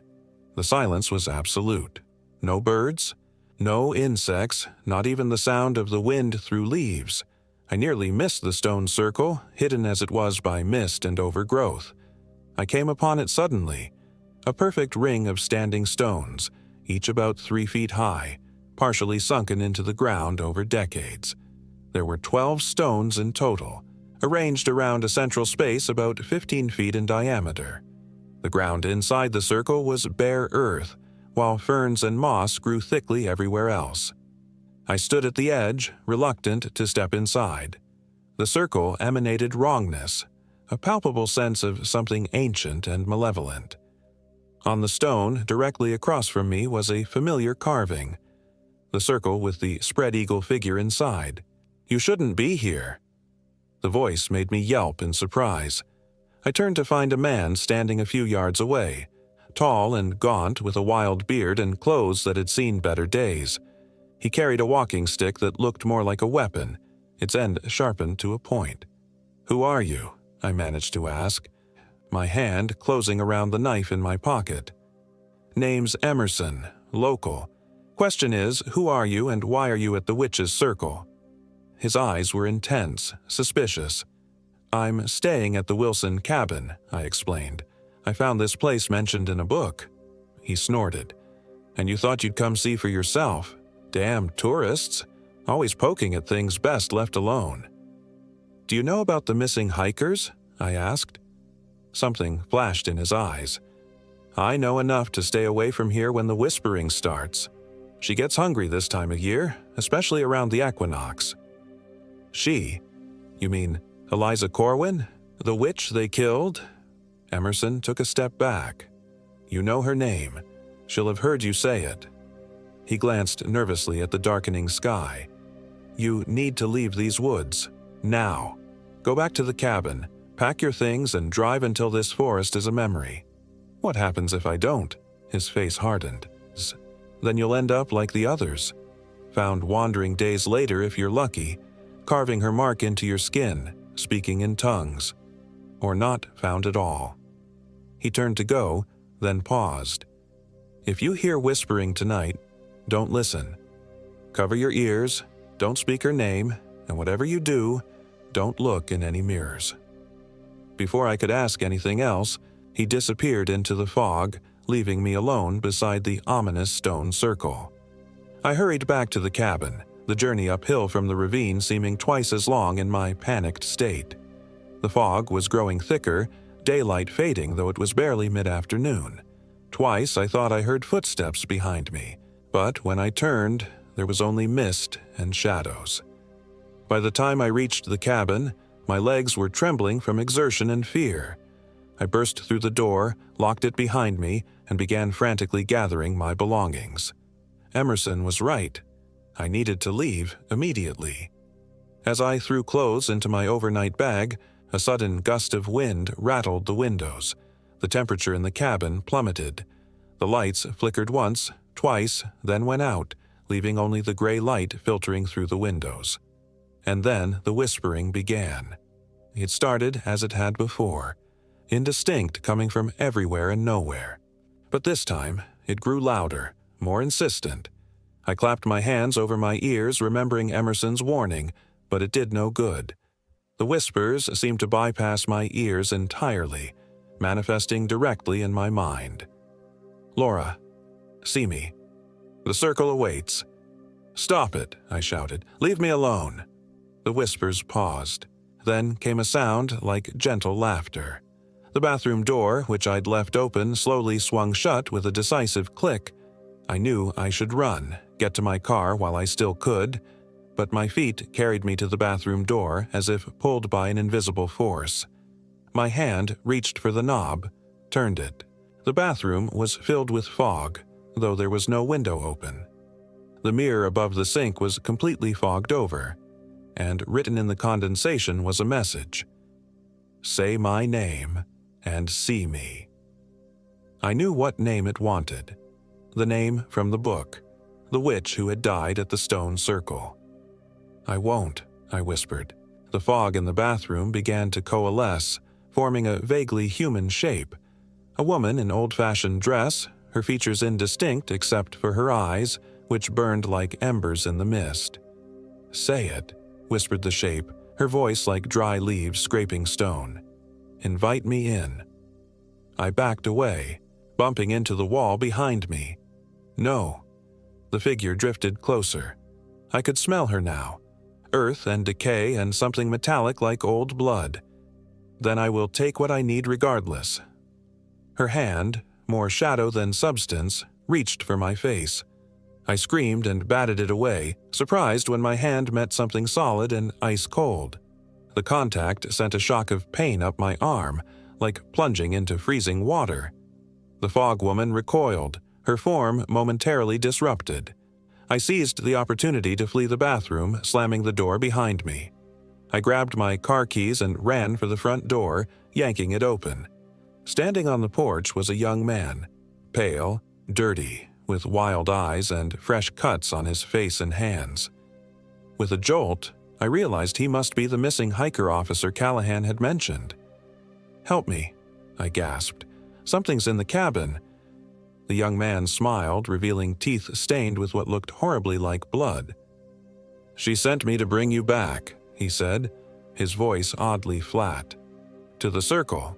It's where we all go in the end." He lunged for me. I dodged, but he was surprisingly quick. His hand clamped around my wrist with crushing force. With my free hand, I grabbed the nearest object, a heavy iron poker from beside the fireplace, and swung it at his head. The impact made a sickening sound. He crumpled to the floor, blood seeping from a gash on his temple. Horrified at what I'd done but terrified to stay, I leapt over his prone form and ran for my car. The keys fumbled in my shaking hands. Behind me, I heard movement from the cabin. Not the young man, who still lay motionless on the porch, but something else. The fog was pouring out of the open door, coalescing into that same female form. The engine roared to life. I threw the car into reverse, tires spitting gravel as I backed onto the narrow access road. Through the windshield, I saw the fogwoman glide onto the porch, bending over the fallen hiker. As I shifted into drive, their forms were lost in the gathering mist. I drove recklessly fast down the winding forest road, branches scraping against the car's sides. The fog was everywhere, reducing visibility to mere feet. Twice I nearly went off the road on sharp curves. My hands were numb on the steering wheel, my breath coming in ragged gasps. When I finally reached the main highway, I pulled over, my whole body shaking. I needed to call someone. The police, an ambulance for the injured hiker. But who would believe my story? And how could I explain attacking the very person Officer Callahan had been searching for? As I reached for my phone, I caught sight of my reflection in the rearview mirror. My face was pale, eyes wide with terror. But there was something else. A small symbol on my cheek that hadn't been there before. A tiny circle with a stick figure inside. I rubbed at it frantically, but it didn't smudge. Looking closer, I realized with horror that it wasn't drawn on my skin. It was in my skin, like a brand or a burn, the edges red and inflamed. My phone showed 1 bar of service, enough to make a call. But before I could dial, a text message appeared on the screen from an unknown number. "The circle awaits your return. Laura." I dropped the phone as if it had burned me. When I picked it up again, the message was gone. I drove straight through to Columbus, stopping only for gas, arriving at my apartment as dawn broke. I told no one what had happened, not even Megan. What could I say that wouldn't sound like madness? It's been 7 months since that weekend in Shawnee State Forest. The mark on my cheek faded after a few weeks, leaving no trace. Sometimes I can almost convince myself it was all a stress-induced breakdown. The divorce, the isolation, my fragile mental state combining into a perfect storm of delusion. But then the whispering starts again. It comes at night, when I'm alone, always beginning the same way. Laura. The circle awaits. Last week, I found a book on my coffee table that I never purchased. Settlements and Folklore of Southern Ohio. I threw it away immediately. The next morning, it was back, open to the page about Eliza Corwin. And yesterday, I received a letter with no return address. Inside was a newspaper clipping about a disturbed woman, found wandering in Shawnee State Forest, raving about a witch and a circle of stones. The woman was hospitalized after carving strange symbols into her skin. Paperclipped to the article was a handwritten note in spidery script. "She's found another, but she still wants you." I'm leaving Ohio tomorrow, driving as far west as I can go. I don't know if distance will matter, if I can ever truly escape what followed me from those woods. But I know one thing with absolute certainty. Eliza Corwin is patient. She's waited over a century for whatever dark purpose drives her, and the whispering grows louder every night.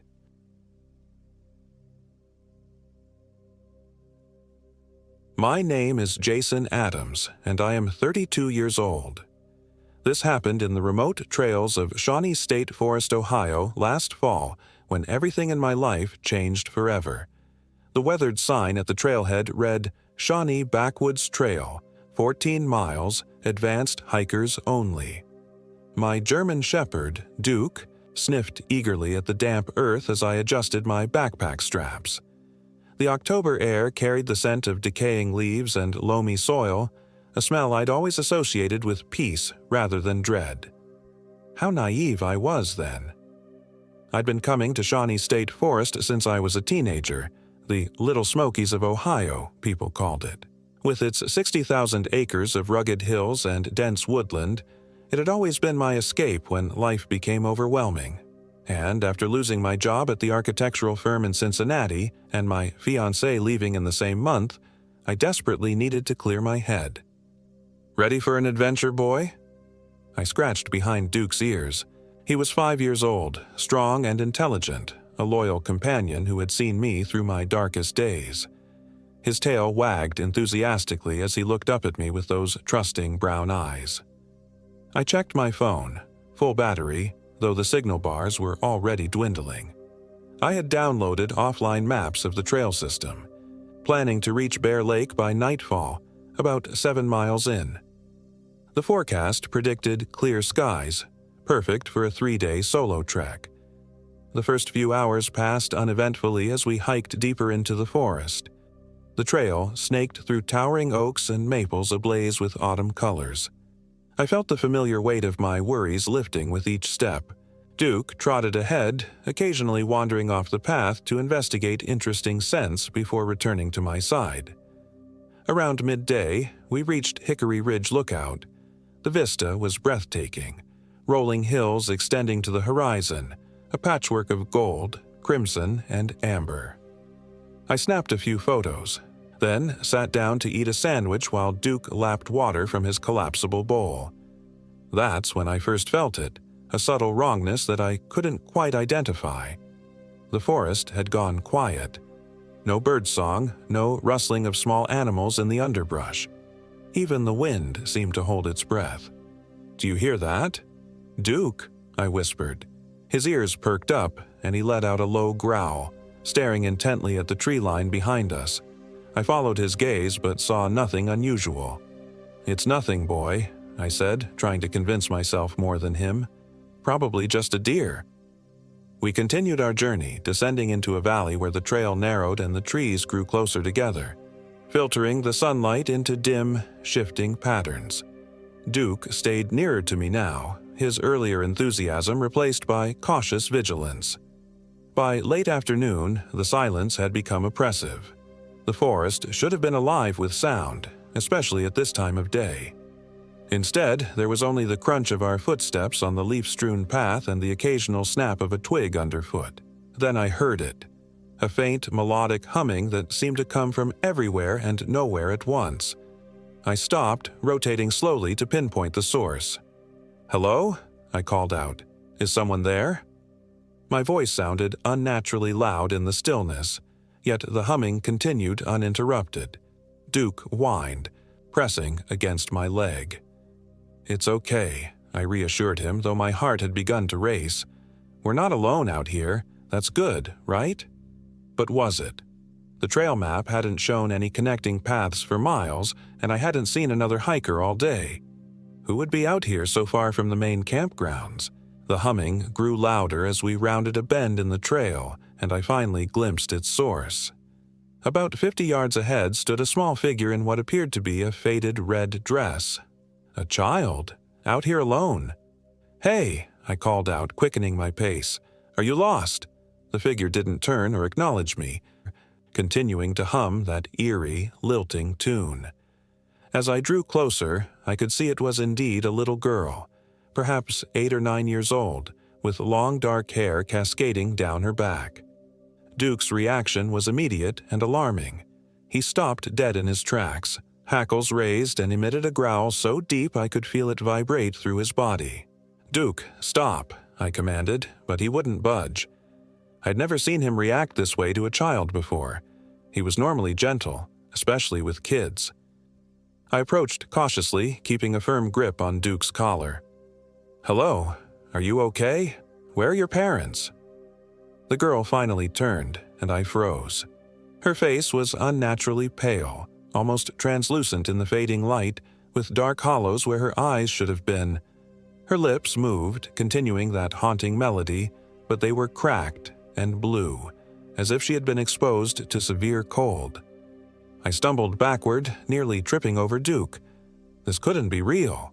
I was tired, my mind playing tricks on me. But Duke saw her too. His growl had escalated to frantic barking. When I looked again, the girl was gone. The trail ahead was empty, the humming silenced. "What the hell?" I whispered, my breath forming small clouds in the suddenly frigid air. It had been a mild day, temperatures in the mid-60s, but now I could see my breath. "What the hell was that, Duke?" He was still agitated, pulling at his leash in the direction the girl had been. I checked my watch, 5:20 p.m. It would be dark in less than an hour, and we were still at least 2 miles from Bear Lake. I had to make a decision. Press on to our planned campsite, or set up here in this unsettling clearing. The rational part of my brain argued that what I'd seen was just fatigue mixed with tricks of the light. I hadn't slept well the night before, too preoccupied with preparations for the trip. But the primal part, the part that recognized danger on an instinctual level, screamed at me to get out of these woods. In the end, practicality won out. It was too late to turn back, and hiking in darkness would be dangerous. Bear Lake was our best option, with its established campsite and fire ring. "Come on, boy," I said with forced confidence. "We need to keep moving." The trail began to climb again, winding up a steep hillside thick with ancient hemlocks. The light dimmed more rapidly under their dense canopy, and I clicked on my headlamp earlier than I'd planned. Duke stayed close, occasionally glancing behind us with nervous energy. That's when I noticed we were leaving no footprints. The path was covered in a thick layer of pine needles and fallen leaves, yet they remained undisturbed behind us, as if we had never passed. I stopped, deliberately scuffing my boot through the detritus, watching as the leaves settled back into an unmarked pattern seconds later. My mouth went dry. "Duke," I whispered. "Something's wrong here." He whined in response, his tail tucked between his legs. The forest around us had taken on a dreamlike quality, details simultaneously sharper and more fluid than they should have been. Colors seemed more vibrant even in the waning light, reds deeper, yellows more golden, the greens of the pines almost luminous. We needed to reach Bear Lake. I checked my phone for the offline map, but the screen remained dark despite my repeated attempts to power it on. Dead? Impossible. It had been at 70% just an hour ago. The compass on my watch would have to do. Bear Lake was northeast of our position. I oriented myself and pushed forward, Duke reluctantly following. After what seemed like hours but couldn't have been more than 40 minutes, the trees thinned and we emerged onto the shore of a small lake. Relief flooded through me until I realized this wasn't Bear Lake. It was much smaller, more of a pond really, and nowhere on my mental map of Shawnee. "This isn't right," I muttered, scanning the unfamiliar shoreline. "We should have hit the marked trail to the campsite by now." A thin mist had begun to rise from the water's surface, curling in ghostly tendrils as darkness settled around us. The temperature had dropped further, and I shivered, pulling my jacket tighter. There was no choice but to make camp here and figure out our position in the morning. I found a relatively flat spot about 20 yards from the shore and began setting up my tent. Duke paced nervously nearby, refusing to settle down. Every few minutes he would stop and stare intently into the darkening forest, his ears forward, body rigid. "There's nothing out there," I told him, hammering in the last tent stake, but even as I said it, I felt the weight of unseen eyes watching us from the trees. I gathered firewood, staying within sight of our campsite. The forest floor was littered with fallen branches, but strangely, every piece I picked up was damp to the touch, as if recently soaked despite the lack of rain for the past week. After several attempts to light a fire, I managed to get a small flame going, only to watch it sputter and die minutes later. "Great," I grumbled, giving up on the idea of a hot meal. I fed Duke his kibble and ate a protein bar and some trail mix, washing it down with water that tasted faintly metallic from my canteen. Night had fully descended now, bringing with it a profound darkness unlike anything I'd experienced in my previous trips to Shawnee. The moon was hidden behind clouds that hadn't been there earlier, and the stars were faint, distant pinpricks offering little illumination. I retreated to the tent with Duke, zipping us safely inside. My headlamp cast a reassuring circle of light as I arranged my sleeping bag and settled in for the night. Duke curled up against me, his body tense and alert. "Get some rest, buddy," I stroked his fur. "We've got a long hike back tomorrow." I checked my watch, 9:17 p.m. Early, but I was exhausted. I turned off the headlamp and lay in the darkness, listening to the strange silence of the forest. No crickets, no frogs calling from the nearby water, not even the rustle of nocturnal creatures. Just stillness and the sound of Duke's breathing beside me. Sleep came fitfully, filled with fragmented dreams of running through endless trees while a child's laughter echoed all around me. I woke several times, once to find Duke standing at the tent door, his attention fixed on something outside, a continuous low growl rumbling in his chest. "What is it?" I whispered, fumbling for the headlamp. Before I could turn it on, a sound cut through the silence. The same humming from earlier, but closer now, just outside our tent. Duke's growl intensified, and I placed a restraining hand on his collar, heart hammering against my ribs. The humming circled our tent slowly, pausing at each corner before moving on. I held my breath, praying that whatever was out there would lose interest and leave. The thin nylon walls suddenly seemed hopelessly inadequate protection. Then a small voice spoke, clear as day, inches from where my head rested against the tent wall. "Come, play with me, Jason." My name. It knew my name. Duke lunged toward the voice, barking furiously. I barely managed to hold him back, panic surging through me as I scrambled for the headlamp. The beam cut through the darkness, illuminating the tent interior, but nothing beyond. "Who's there?" I called out, my voice cracking. "This isn't funny." Only silence answered me, but the air inside the tent had grown so cold that each breath was painful. Duke continued to bark at the tent wall, his focus unwavering. I unzipped the tent with trembling hands and directed the headlamp outside. The small clearing around us was empty, but the mist from the lake had thickened substantially, obscuring the water and creeping between the trees like searching fingers. Sleep was impossible now. I sat up with Duke for what remained of the night, keeping the headlamp on despite the drain on its batteries.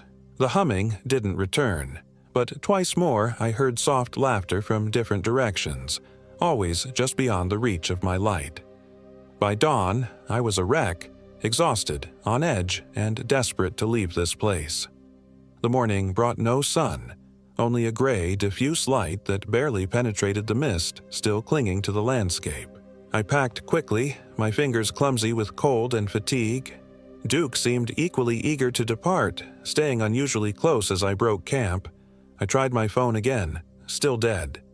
The compass on my watch indicated south would take us back toward the main trail, so that's the direction we headed, leaving the unsettling pond behind.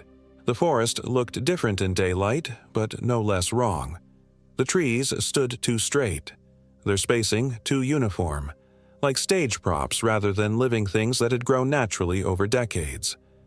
The colors that had seemed so vivid yesterday were muted now, drained of life. Even the air felt thinner somehow, harder to draw into my lungs. We walked for hours, following what appeared to be a game trail through increasingly unfamiliar terrain. According to my watch, we should have intersected the main hiking path long ago, but there was no sign of it. Instead, the forest grew denser, the trees closing in around us until we were pushing through underbrush that tore at my clothes and Duke's fur. "This can't be right," I muttered, checking my compass again. The needle spun lazily, settling on a direction I knew couldn't be south.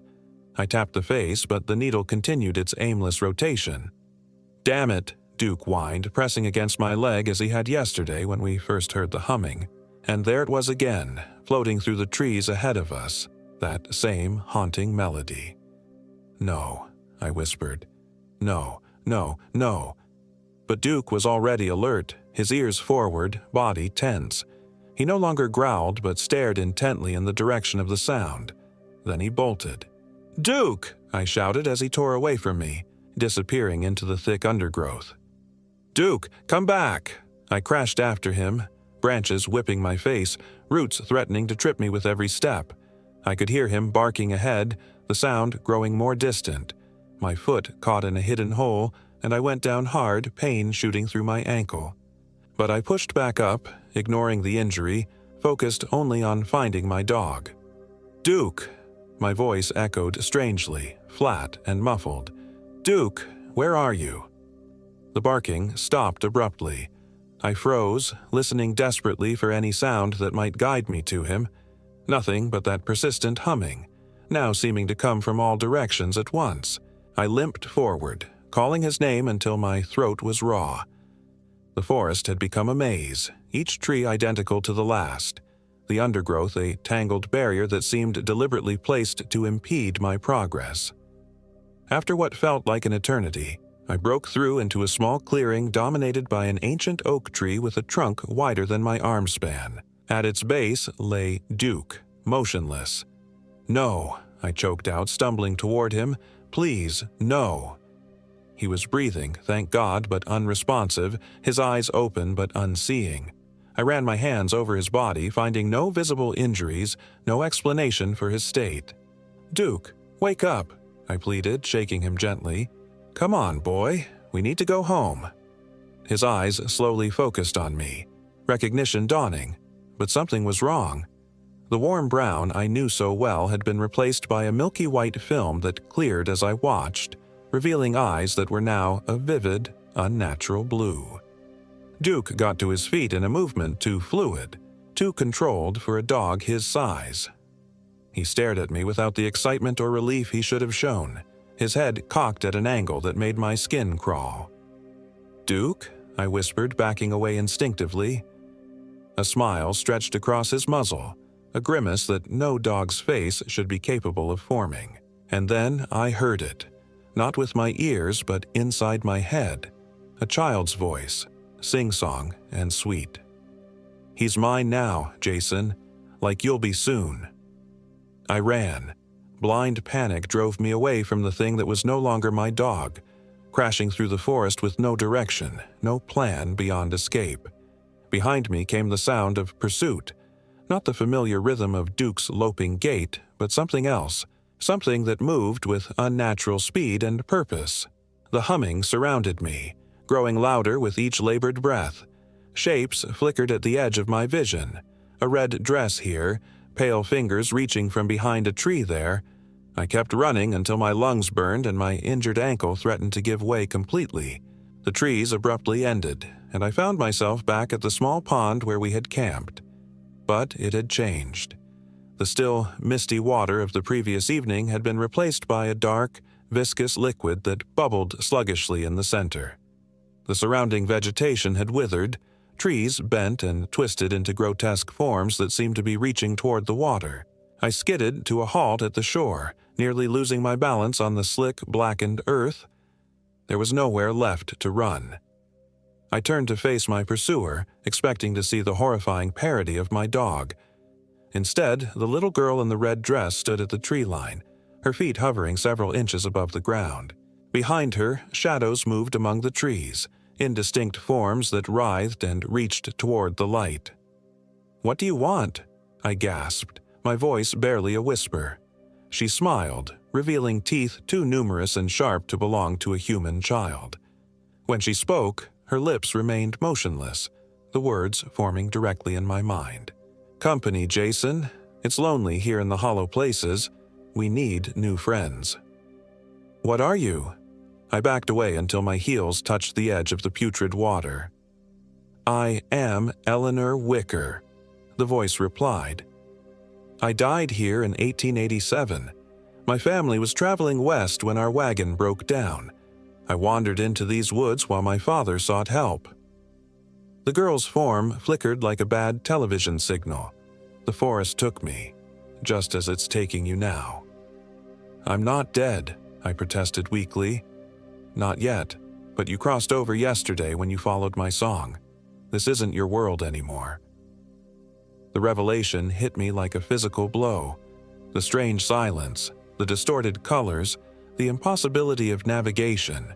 We had somehow stepped into another reality, a shadow version of Shawnee Forest. "Let me go," I pleaded.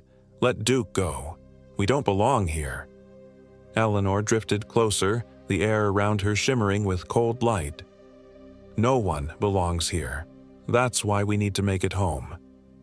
From the trees emerged what I first took to be more children, but quickly realized were something else entirely. Emaciated figures with elongated limbs and faces that were stretched parodies of human features. And among them, moving with the same wrong grace, was Duke, his blue eyes fixed on me with predatory intensity. "Please," I whispered, tears streaming down my face. "He's all I have." Eleanor's expression softened momentarily, a flicker of the child she must have once been showing through the horror she had become. "There is a way," she conceded. "The hollow places need souls to sustain them. A trade could be made." Hope flared briefly. "What kind of trade?" "Stay willingly, and I'll send your companion back, or leave him and return alone." An impossible choice. Sacrifice myself for Duke, or abandon him to this nightmare realm and save myself. The creature wearing my dog's skin watched me with those unnatural eyes, waiting.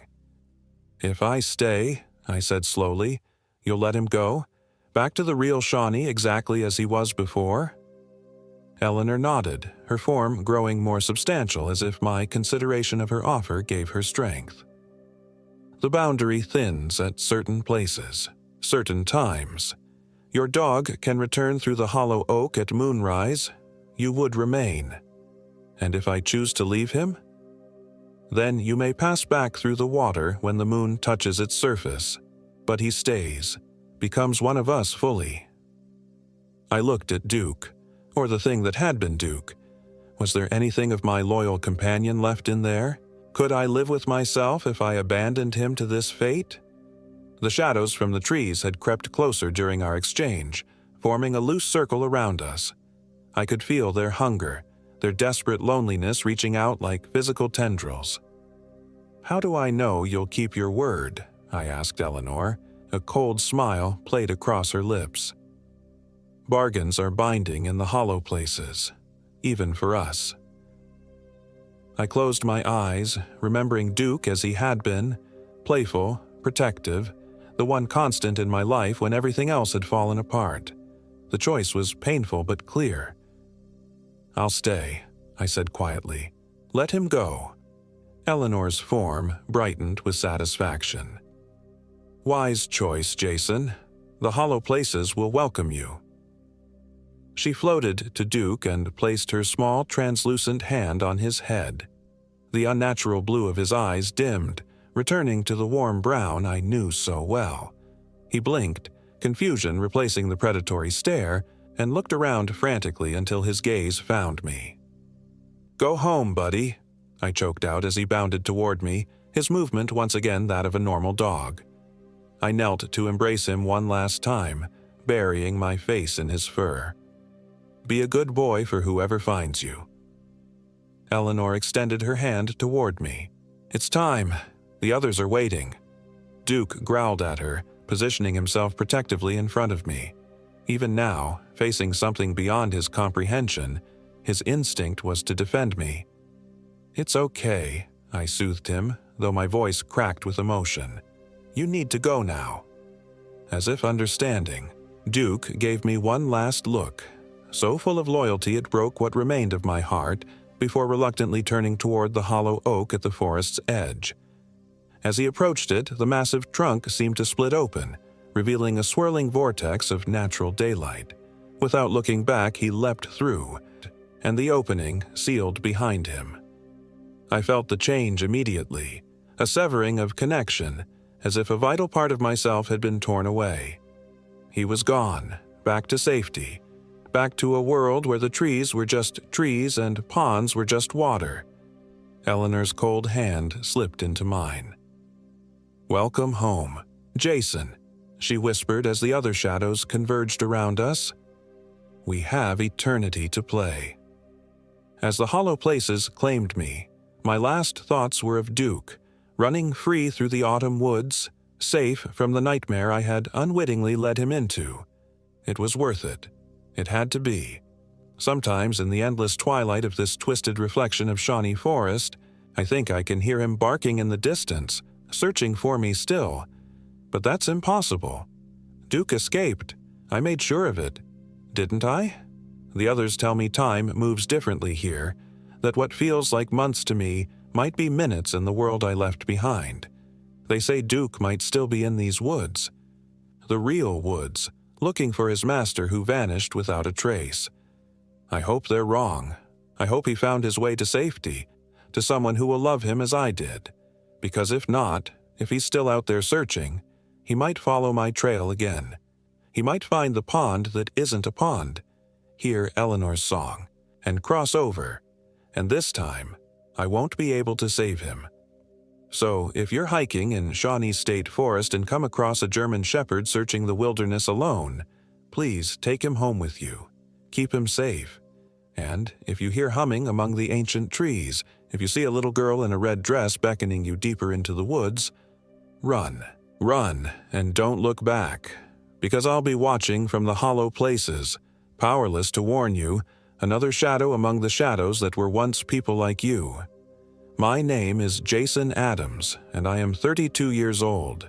This happened in Shawnee State Forest, Ohio, and I'm still here.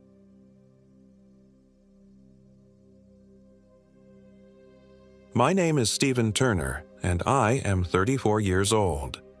This happened in the depths of Shawnee State Forest, Ohio, last autumn, when the leaves had just begun to change and the air carried that distinctive chill that warns of the coming winter. I'd been planning this solo hiking trip for months. After my divorce was finalized, I needed to get away from Cincinnati, from the constant reminders of Emily, from the hollow echo of our apartment that was now just mine. I'd always loved hiking, but Emily hated it. "Why sleep on the ground when we have a perfectly good bed?" she'd say. It was one of many differences that eventually drove us apart. Shawnee State Forest was known as the Little Smokies of Ohio for its rugged terrain and dense woodland that stretched across more than 60,000 acres. I'd chosen a remote trail in the northwestern section, one that veered away from the more popular hiking paths and would allow me the solitude I craved. My plan was to spend 5 days completely disconnected. No phone, no internet, no human contact, just me, the forest, and my thoughts. I parked my car at the Turkey Creek trailhead around noon on a Thursday. The lot was empty except for a forest ranger's truck, which wasn't surprising given it was mid-October and the middle of the work week.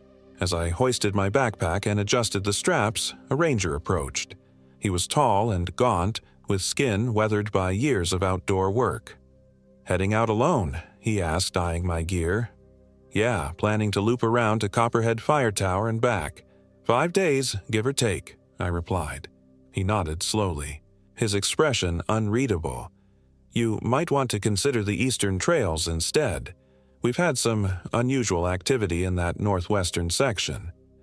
"What kind of activity?" I asked, my interest piqued rather than deterred. The ranger shifted uncomfortably. "Probably nothing. Some hikers reported strange noises, and a few folks went missing last year, though they turned up eventually. Just disoriented." He shrugged. "Just stick to your route, don't wander off trail, and you'll be fine." I assured him I'd be careful, and he reluctantly provided me with a map, marking my intended route in red pen and circling an area to avoid, a section of dense forest near an abandoned mining camp called Blackwood Hollow. "Just stay clear of here," he said, tapping the circled area. "Old mines, unstable ground, not worth the risk." I thanked him for the warning and set off, the weight of my pack already feeling comfortable and familiar against my shoulders. The trail started gently enough, winding through stands of oak and hickory trees, their leaves painted in brilliant shades of red and gold. The afternoon sun filtered through the canopy, casting dappled shadows across the path, and the only sounds were my boots crunching over fallen leaves and the occasional cry of a distant bird. By late afternoon, I had covered about 8 miles and decided to make camp near Tumbling Rock Creek. I set up my tent in a small clearing, gathered wood for a fire, and sat watching the flames as darkness settled around me. The night was clear and cold, with a waxing moon that cast enough light to see the outlines of the trees surrounding my camp. That first night passed uneventfully, except for a vivid dream about walking through an endless forest, following the sound of someone calling my name. When I awoke at dawn, I felt refreshed and eager to continue my journey. The second day took me deeper into the forest. The trail became steeper and less defined, requiring more careful navigation. Around midday, I stopped for lunch on a rocky outcrop that offered a spectacular view of the rolling forest hills. As I sat eating my trail mix and jerky, I noticed something odd, a column of smoke rising from the forest about a mile north of my position. It was too thin to be a forest fire, more like a campfire. According to my map and the ranger's instructions, there shouldn't be any designated camping areas in that direction. Curiosity got the better of me. After lunch, I decided to make a slight detour to investigate the smoke. It wasn't far off my planned route, and I had plenty of daylight left. As I hiked toward the smoke's origin, the forest grew denser, the trees older and more gnarled. The underbrush thickened, grabbing at my pants and scratching my hands when I pushed it aside. The smoke led me to a small clearing where I found the remains of a campfire, still warm but abandoned. Beside it was a single hiking boot, adult-sized, caked with dried mud. Something about the scene made my skin crawl. The fire had been left burning, a cardinal sin among experienced hikers, and the lone boot seemed ominous in its solitude. As I stood pondering the strange scene, a twig snapped somewhere behind me. I turned quickly, expecting to see another hiker, but the forest was still. The afternoon light had dimmed considerably under the thick canopy, creating deep shadows between the trees. "Hello," I called out. "Anyone there?" No response came, but I couldn't shake the feeling of being watched. Deciding it was best to get back to my original trail, I marked my position on the map and headed south. But after 20 minutes of hiking, I realized something was wrong. According to my compass, I was heading south, but the terrain didn't match what should have been there.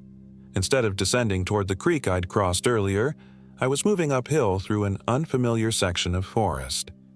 I stopped to check my map again, trying to pinpoint my location.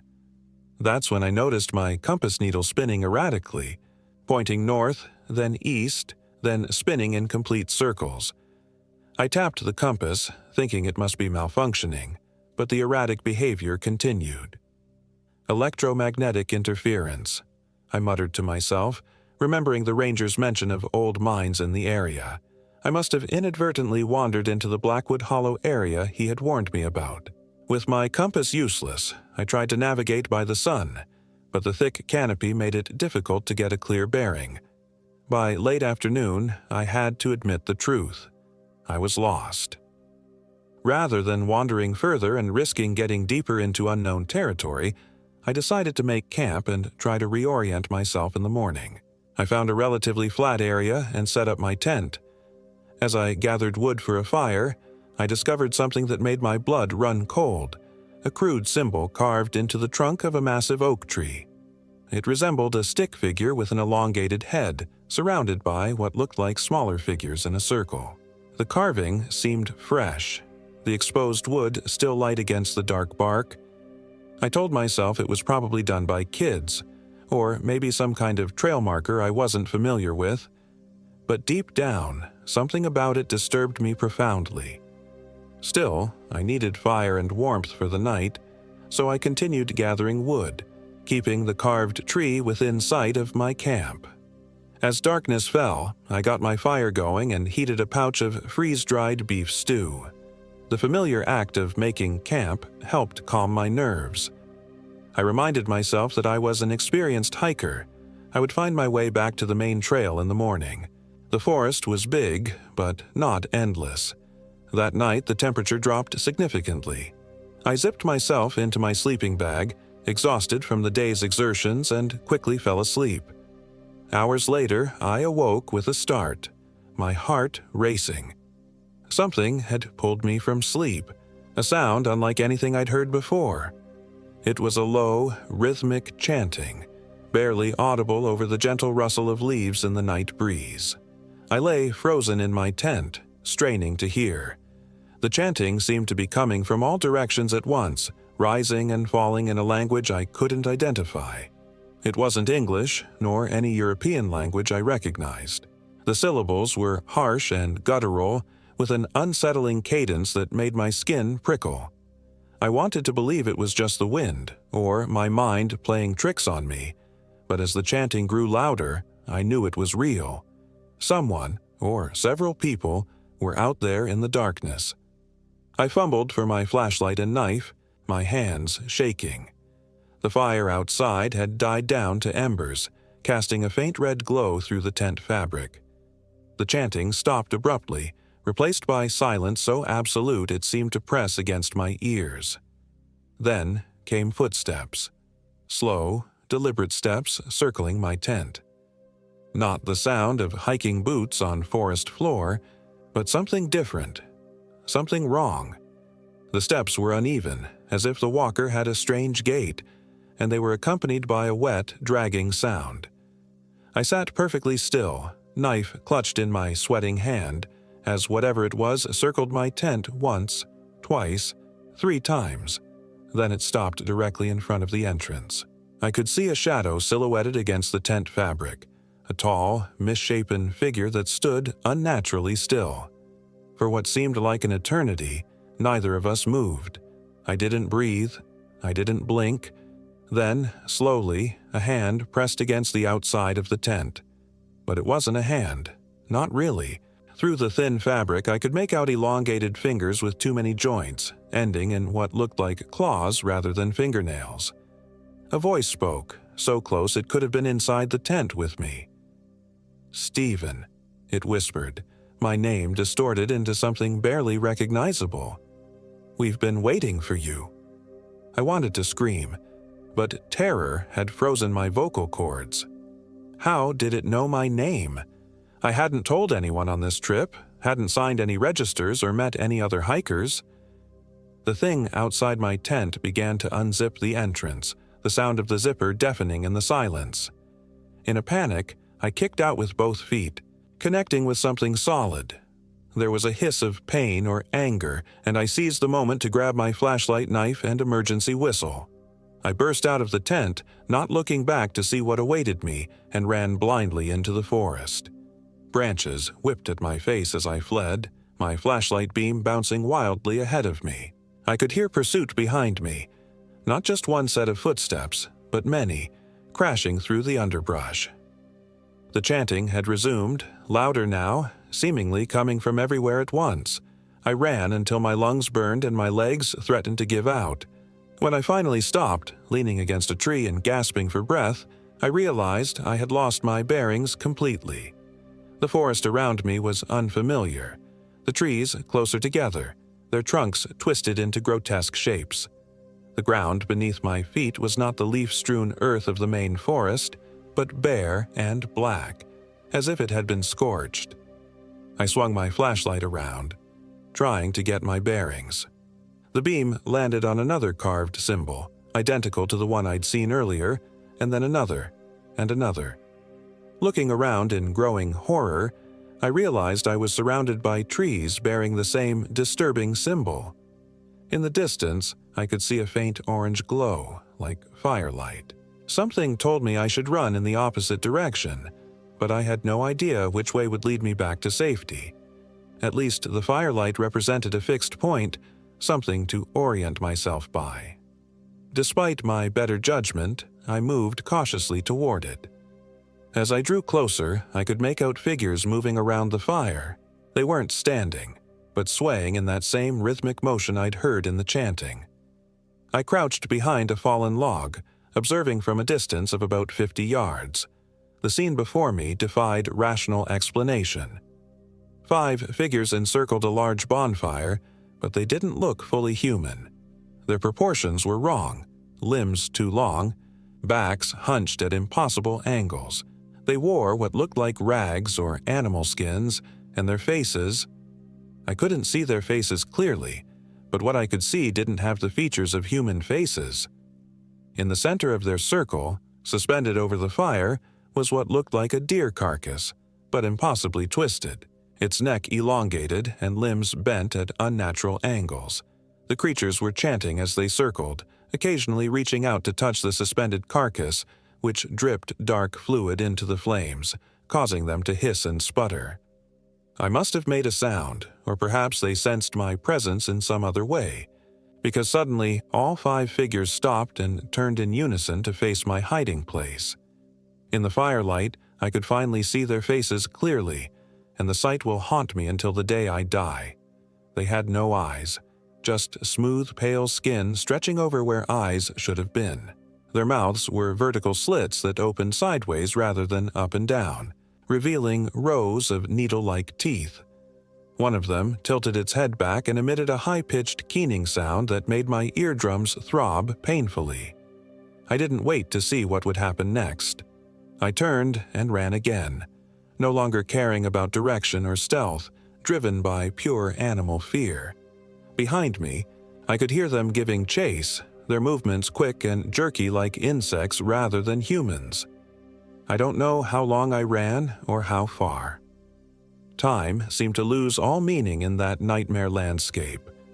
At some point, I stumbled into a shallow stream and fell hard, the shock of the cold water momentarily clearing my panic-fogged mind. I lay there for a moment, fighting to catch my breath when I heard a sound that didn't belong in this forest of horrors. A dog barking. The sound was coming from somewhere ahead of me, across the stream. With renewed hope, I waded through the knee-deep water and climbed the opposite bank. The barking grew louder and was soon accompanied by the beam of a flashlight sweeping through the trees. "Hello!" I shouted, my voice hoarse. "Help me, please!" The light swung in my direction, momentarily blinding me. Then a gruff voice called out, "Who's there? Identify yourself." "Stephen Turner," I gasped. "I'm a hiker. I got lost. Please, there's something after me." The owner of the voice emerged from between the trees, a tall, broad-shouldered man in his 50s, with a salt-and-pepper beard and weathered features. Beside him was a German shepherd, alert and watchful. "Name's Harlan Moore," the man said, eyeing me suspiciously. "This is private property. You're a long way from any hiking trail." I tried to explain what had happened, about getting lost after investigating the smoke, about the creatures and their ritual. But even as I spoke, I could see disbelief hardening the man's features. "Look," I finally said, desperate. "I don't care if you believe me or not. Just please help me get back to the main trail or let me use a phone to call for help." Harlan studied me for a long moment, then nodded curtly. "My cabin's about a mile from here. You can clean up and spend the night. I'll take you back to the trailhead in the morning." Relief flooded through me, and I nearly collapsed from the emotional release. Harlan's dog, Ajax he called him, led the way, occasionally looking back as if to make sure we were following. As we walked, Harlan explained that he lived off-grid in these woods.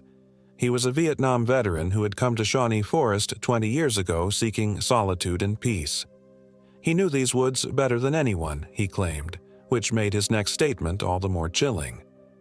"There are parts of this forest folks shouldn't go into," he said quietly. "Places that ain't right. Sounds like you wandered into one of them." "What do you mean?" I asked, my earlier fear creeping back. "What were those things?" Harlan was silent for a long time before answering.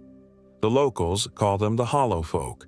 Story goes they were once miners who got trapped when the Blackwood mine collapsed back in 1897.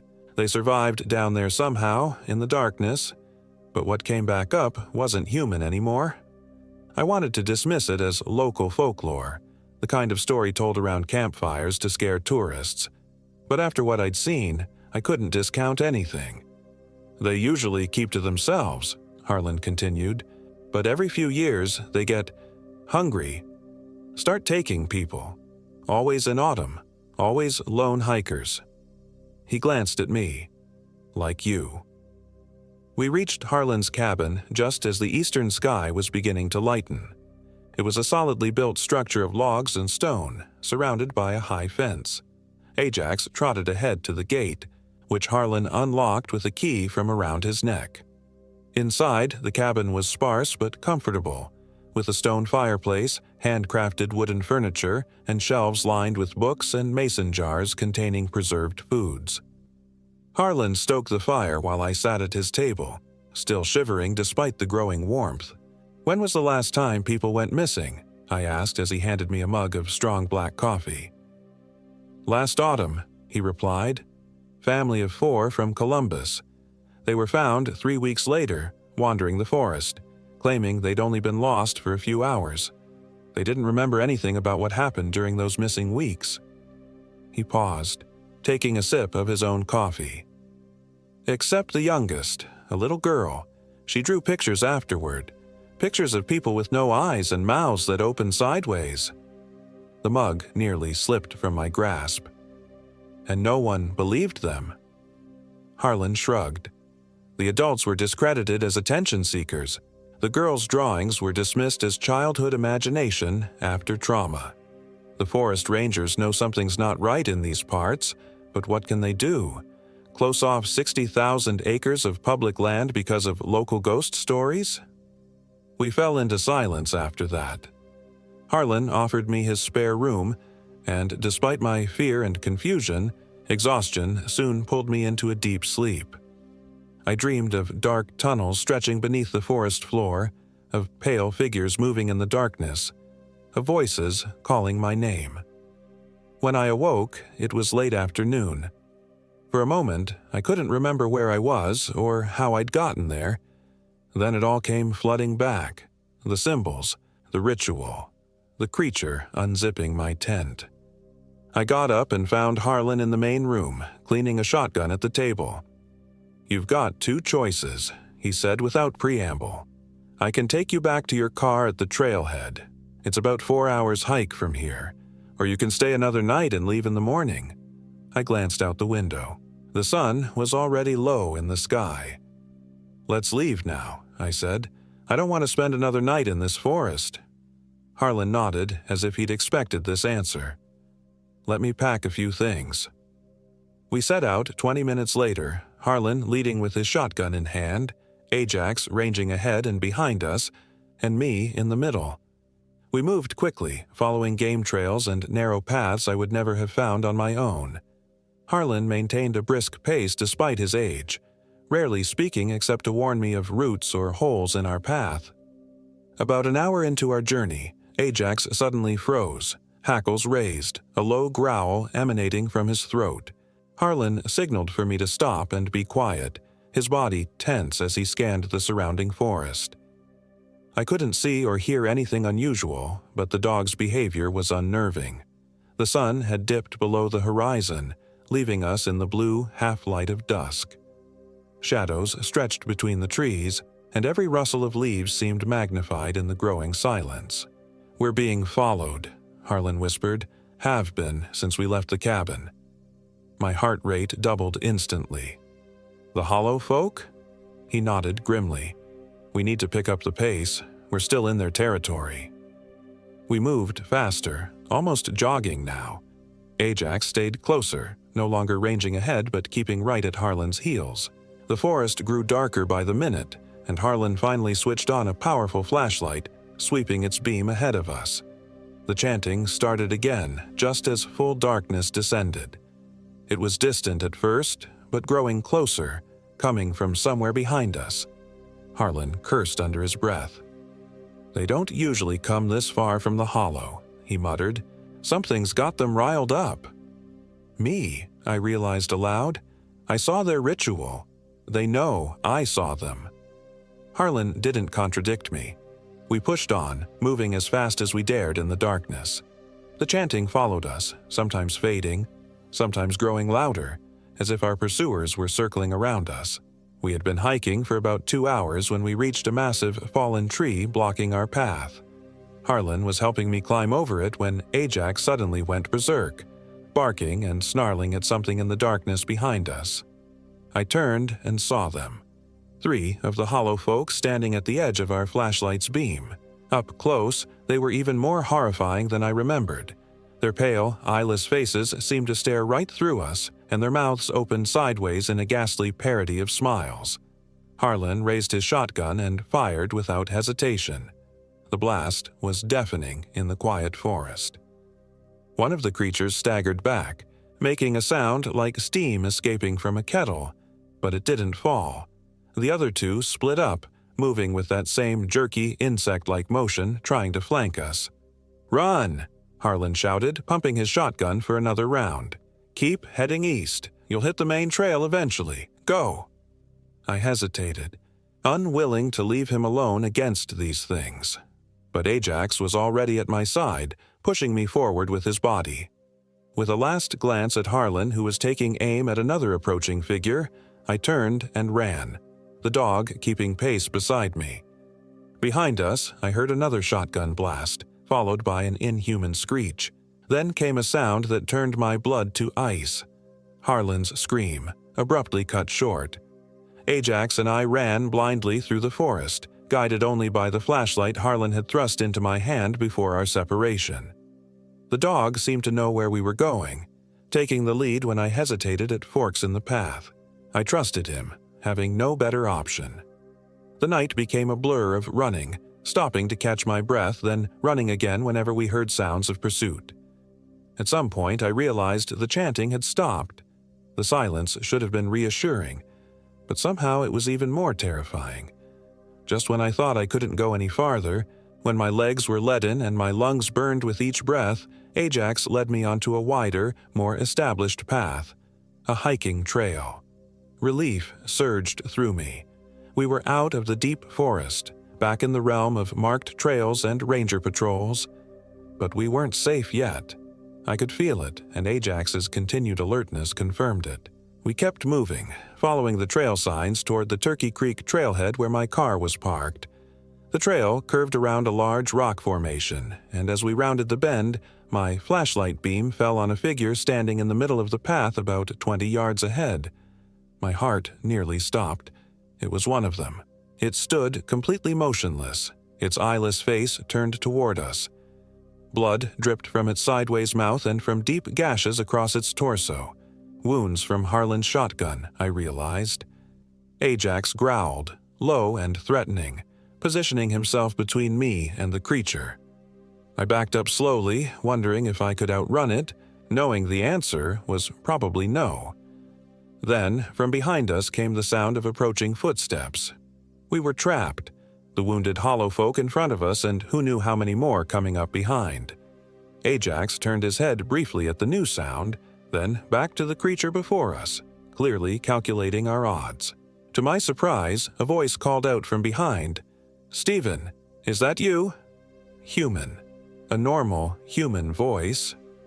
I turned and saw the beam of a flashlight bobbing toward us. It was the ranger from the trailhead, the one who had warned me about Blackwood Hollow. "Over here," I called back, relief making my voice crack. When I turned back to check on the hollow folk, it was gone. Vanished silently into the forest beside the trail. I stood frozen, scanning the darkness with my flashlight, but saw no sign of it. The ranger reached us, concern evident on his weathered face. "Jesus, man, you look like hell. What happened to you?" His eyes went to Ajax. "And whose dog is this?" I tried to explain about getting lost, about finding Harlan's cabin, about being chased through the forest. I left out the details about eyeless faces and sideways mouths, instinctively knowing he wouldn't believe me. I told him Harlan had been attacked by someone or something in the forest, and that we needed to send a search party for him immediately. The ranger's expression grew grave. "Harlan Moore, the hermit, he doesn't like visitors. He saved my life," I insisted. "Please, we have to help him." The ranger radioed for backup, and within an hour, a small search team had assembled. They questioned me extensively about where I'd last seen Harlan, but my directions were vague and confused. I could tell they didn't expect to find him alive, if they found him at all. Ajax refused to leave my side, even when the rangers tried to coax him away. The search party wanted him to help track Harlan, but the dog growled whenever anyone tried to separate him from me. Eventually, they gave up. "Maybe the old guy sent his dog with you for a reason," one of the rangers suggested, like he knew he wasn't coming back. I was escorted back to my car, and after giving my contact information for any updates on Harlan, I was free to go. Ajax jumped into the passenger seat without hesitation, as if he'd always belonged there. As I drove away from Shawnee State Forest, dawn was breaking over the eastern horizon. In the growing light, I looked at Ajax, really looked at him for the first time since our escape. There was something about his eyes that struck me, an intelligence and awareness that seemed almost human. I reached over to pat his head, and he leaned into my touch. That's when I noticed a small metal tag on his collar that I hadn't seen before. It was tarnished and old, hard to read in the dim light of early morning. When I reached the first gas station on the highway, I checked it properly. The tag read, "Ajax, property of Blackwood Mining Company, 1897. My blood ran cold as Harlan's words came back to me. The locals call them the Hollow Folk. Story goes they were once miners who got trapped when the Blackwood mine collapsed back in 1897. Ajax watched me with those two intelligent eyes as realization dawned. Whatever had happened in those mines over a century ago, whatever had transformed those miners into the eyeless horrors that haunted the forest, it hadn't just affected humans. I should have left him there, or turned him over to animal control. But something stopped me. Maybe gratitude for his help in escaping, or maybe just the profound loneliness that had driven me into the forest in the first place. So Ajax came home with me to Cincinnati. He's lying at my feet as I write this, a constant companion and protector. He behaves like a normal dog in most ways, eating, sleeping, playing fetch in the park. But sometimes, in the dark of night, I wake to find him sitting by the window, staring out at the distant hills where Shawnee Forest lies, and sometimes I swear I hear him whispering my name. They never found Harlan Moore, or any trace of him. The rangers searched for days, but it was as if he'd vanished into thin air. The official report listed him as missing, presumed dead from an animal attack or fall. I know better. And every autumn, when the leaves begin to change and that distinctive chill returns to the air, Ajax grows restless. He paces by the door, whining and scratching to be let out. I keep him close during those weeks, afraid of what might happen if he returned to the forest, afraid he might lead them back to me. Because deep down, I know they're still waiting, the hollow folk, waiting in the darkness beneath Shawnee Forest, waiting for me to return. And sometimes in my dreams, I hear them calling my name, their voices a chorus of hissing whispers, promising that sooner or later I will answer their call. And the most terrifying part? A small buried part of me wants to answer.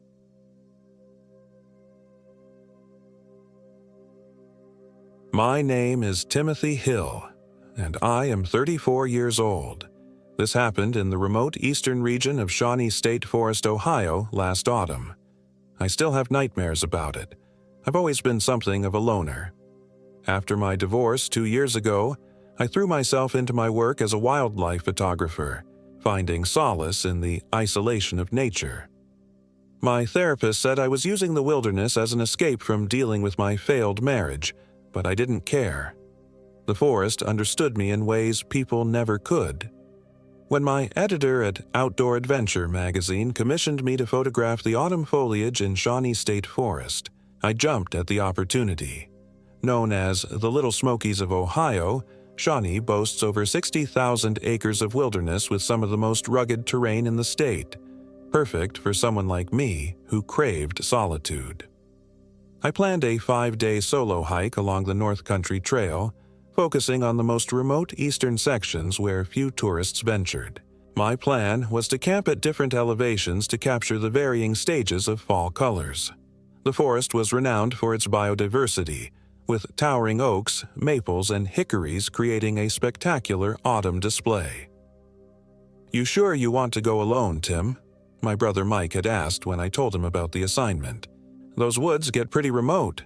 Cell service is basically non-existent in some areas." "That's exactly why I'm going," I'd replied, checking items off my packing list.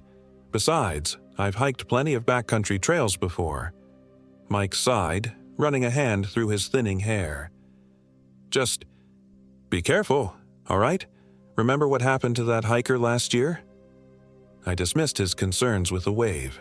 That guy was inexperienced. I know what I'm doing. What I didn't mention was that the isolation was precisely what I was after. No ex-wife sending passive-aggressive texts, no deadline pressures, no pitying looks from friends who thought I was still heartbroken. Just me, my camera, and the wilderness.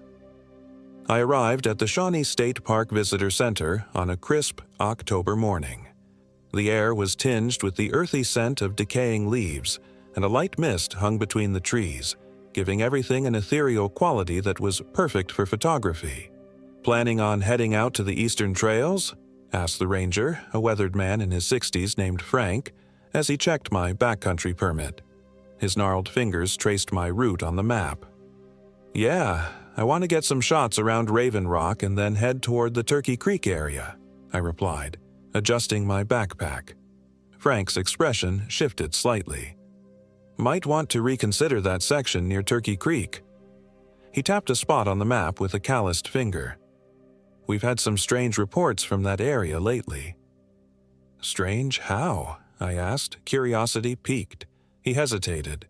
"Probably nothing. Just some hikers getting spooked by natural sounds, mistaking them for something else. But there's a reason locals call it Whisper Ridge." I smiled, thinking this could add an interesting angle to my article. "Thanks for the heads up, but I'll be fine." Frank shrugged, stamping my permit. "Your call. Just stay on the marked trails and be out before dark if you can. The temperature drops fast this time of year." As I turned to leave, he added, "And if you see or hear anything unusual, Anything at all, don't investigate. Just head back to the main trail. Some things in those woods are better left alone." I nodded politely, but internally I was rolling my eyes. Rangers always had some local legend to share. It was probably just their way of making sure hikers respected the wilderness. Yeah, the first 2 days of my trip were uneventful but productive. I captured breathtaking shots of mist-shrouded valleys, sunlight filtering through crimson maple leaves, and close-ups of interesting fungi growing on fallen logs. I set up camp each night well before dusk, followed proper food storage protocol, and kept a clean site. Everything by the book. It was on the 3rd day, as I hiked deeper into the eastern region toward Turkey Creek, that things began to change. The forest grew denser, the trail narrower. I noticed fewer signs of human presence. No granola bar wrappers, no boot prints, no carved initials on trees. Just ancient forest, seemingly untouched. The birds gradually fell silent, which I initially attributed to the approaching storm clouds I could glimpse through the canopy. Around midday, I stopped to eat lunch beside a small stream. As I sat on a moss-covered rock enjoying the peaceful burble of water over stones, I felt a strange sensation, like I was being watched. I scanned the woods around me but saw nothing unusual, just endless trees, their leaves rustling gently in the breeze. I shook off the feeling and continued hiking. By late afternoon, I reached a natural clearing where I decided to set up camp. As I was pitching my tent, I found something odd. A small arrangement of stones in a perfect circle, with what looked like a crude stick figure in the center. Probably made by previous hikers, I thought, though it seemed out of place this far from the main trails. The rain started just as I finished securing my tent. I crawled inside, grateful for the shelter as the gentle patter against the rainfly grew into a proper downpour. I reviewed the day's photos on my camera while munching on beef jerky, occasionally glancing at my map to plan the next day's route. That's when I first heard it, a sound barely distinguishable from the rainfall, a whisper so faint I might have imagined it. Timothy. I froze, jerky halfway to my mouth. Had someone just called my name? I turned off my headlamp and listened intently. Nothing but the drumming of rain.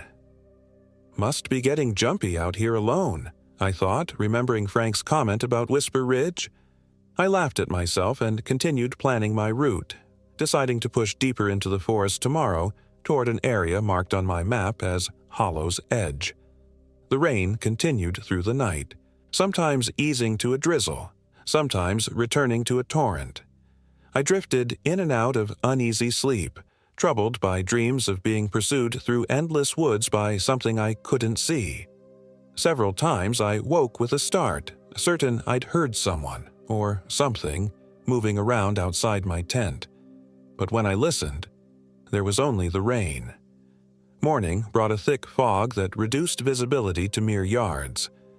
I considered delaying my departure but decided the fog would make for haunting photographs. I packed up camp, noticing that the strange stone circle had been disturbed, the stones now scattered.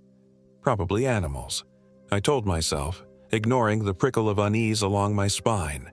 The hike to Hollow's Edge was more challenging than expected. The trail sometimes disappeared altogether, forcing me to navigate by compass. The fog clung stubbornly to the forest, transforming familiar shapes into menacing silhouettes. The trees seemed to grow more twisted the further I went, their gnarled branches reaching out like arthritic fingers. By early afternoon, I reached what must have been Hollow's Edge, a dramatic limestone outcropping above a steep ravine. Even through the fog, I could tell the drop was significant, perfect for dramatic landscape shots. I set up my tripod near the edge, being careful of my footing on the slick rock. As I was adjusting my camera settings, I heard it again. A whisper, clearer this time. "Timothy, come closer." I whipped around, heart hammering. "Hello," I called out, my voice sounding thin in the dense fog. "Is someone there?" No response, just the drip of water from leaves and the distant call of a crow. I turned back to my camera, telling myself it was just the wind playing tricks, but my hands were shaking slightly as I changed lenses. I spent another hour photographing the area before deciding to find a place to camp. The fog was beginning to thin, but daylight was fading. I hiked about half a mile from the edge, finding a relatively flat area beneath a cluster of ancient oaks. As I set up camp, I noticed more stone arrangements, this time 3 small circles forming a larger triangle. I told myself they were trail markers, though deep down I knew they weren't. After setting up my tent, I gathered wood for a small fire, needing its warm light to dispel the growing shadows. The fire refused to catch properly.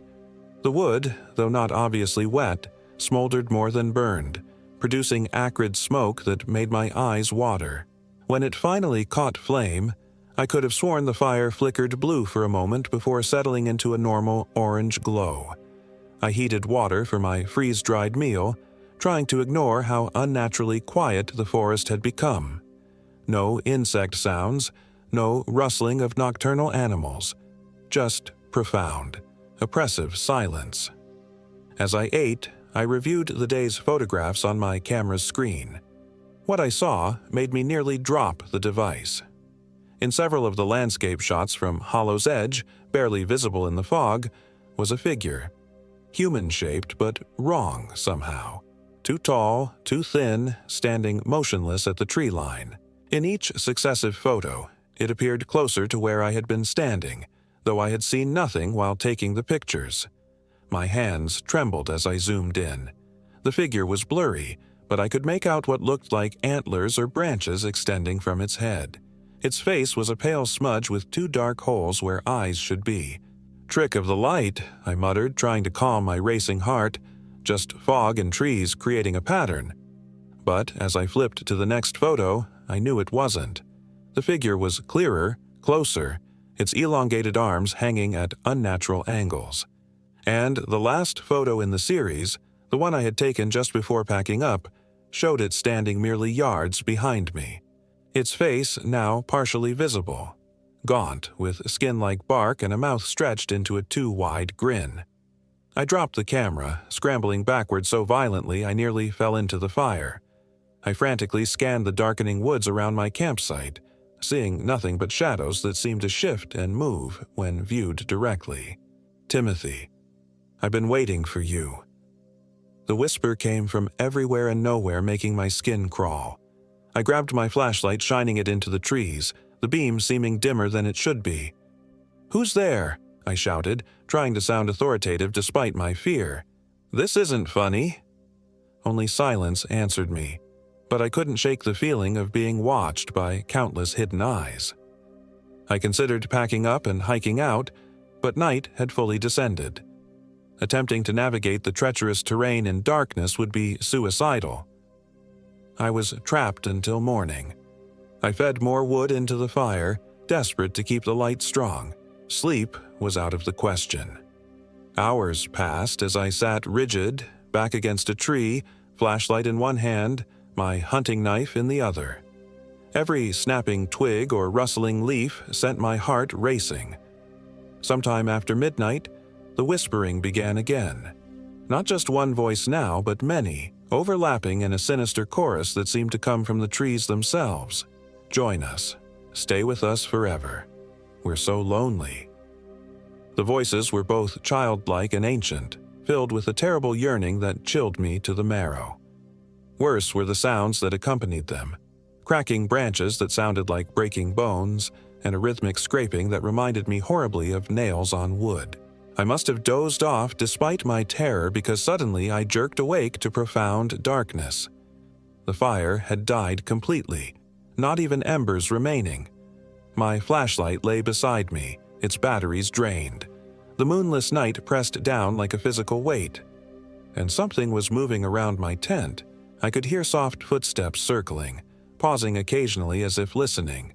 A peculiar scratching sound followed, like claws or long fingernails dragging across the tent fabric.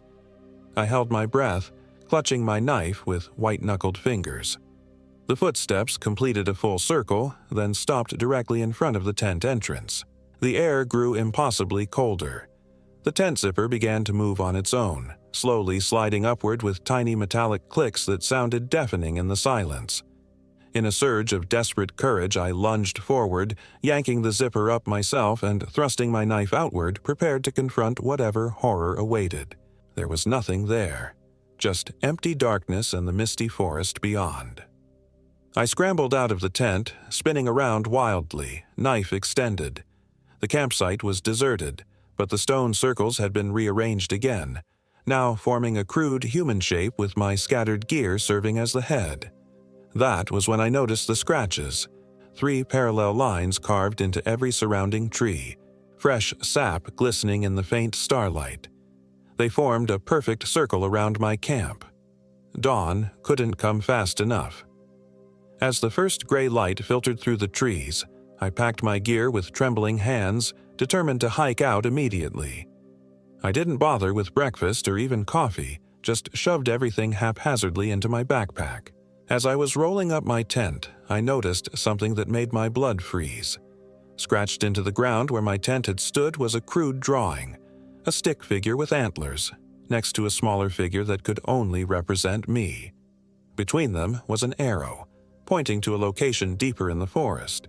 I should have headed straight back toward the ranger station. That would have been the sensible thing to do, but something compelled me to check my map, to see what lay in the direction indicated by the arrow. Turkey Creek Hollow, the very place Frank had warned me about. Against all reason, I felt drawn toward it, as if invisible threads were pulling me forward.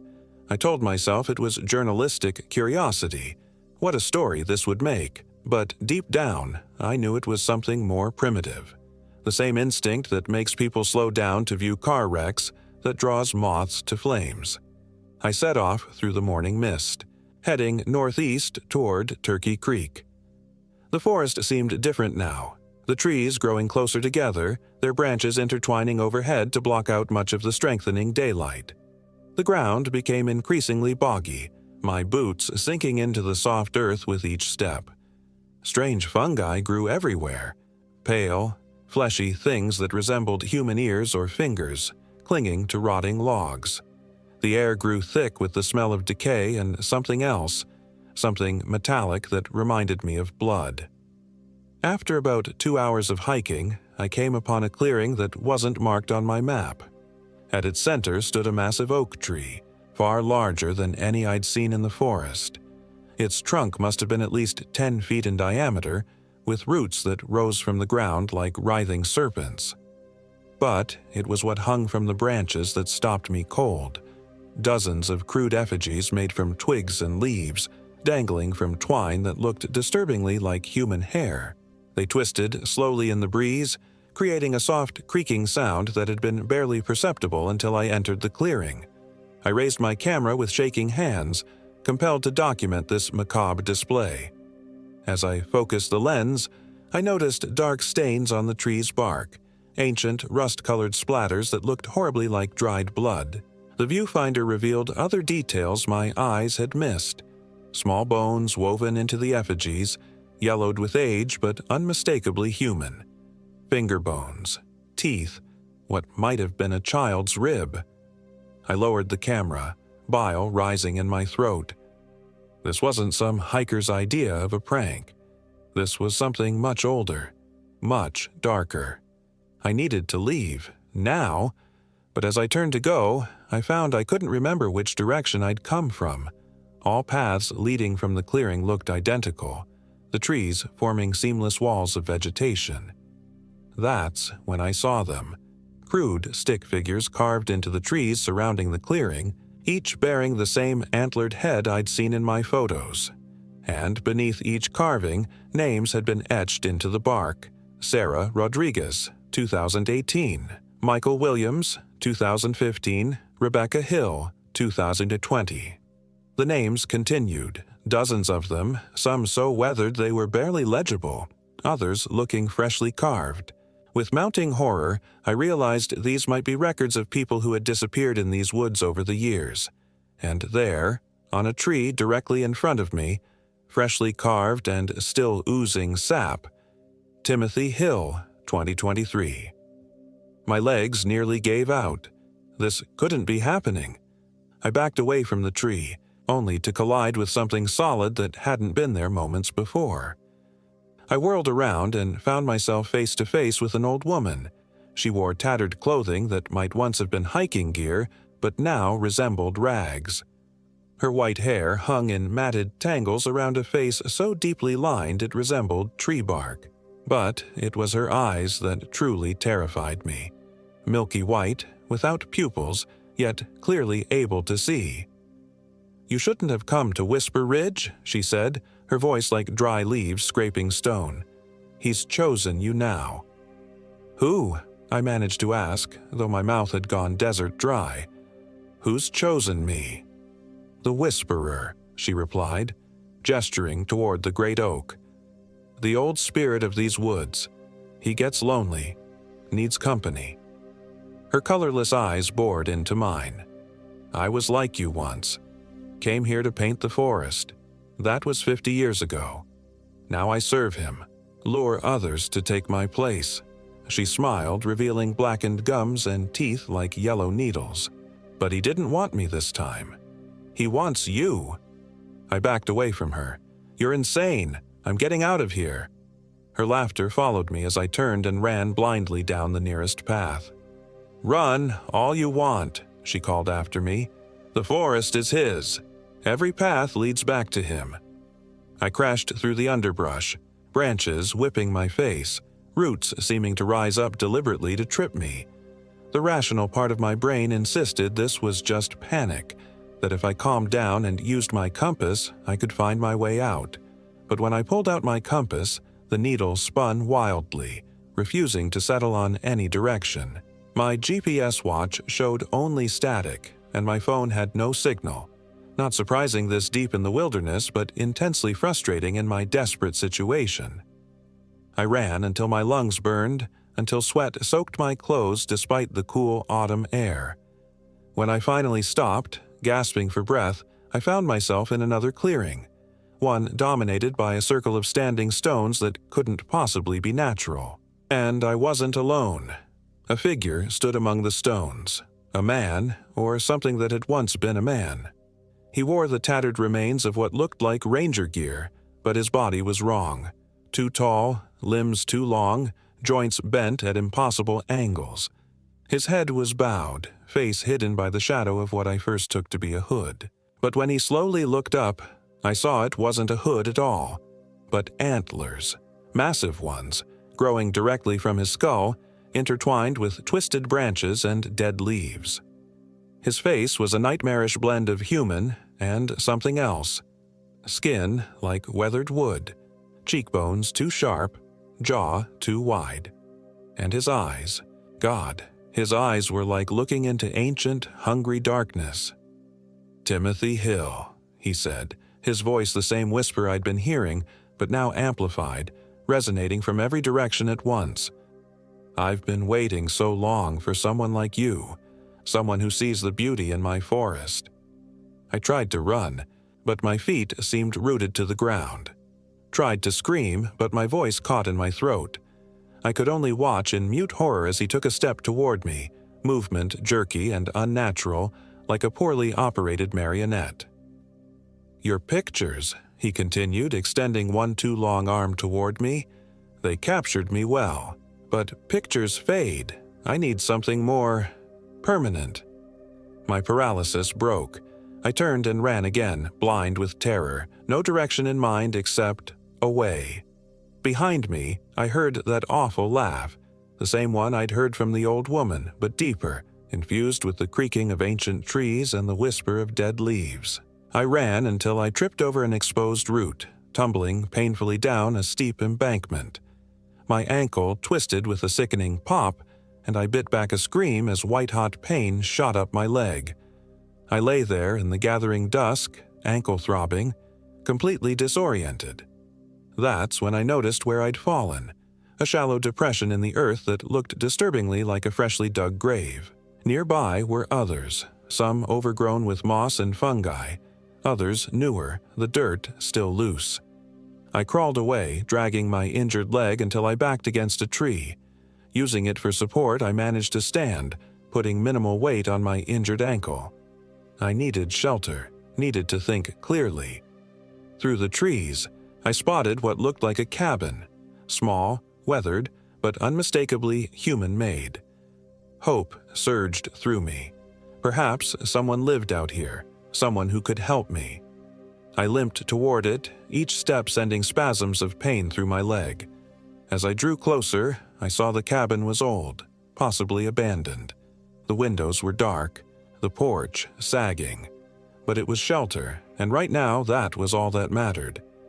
The door creaked open with a push, hinges protesting.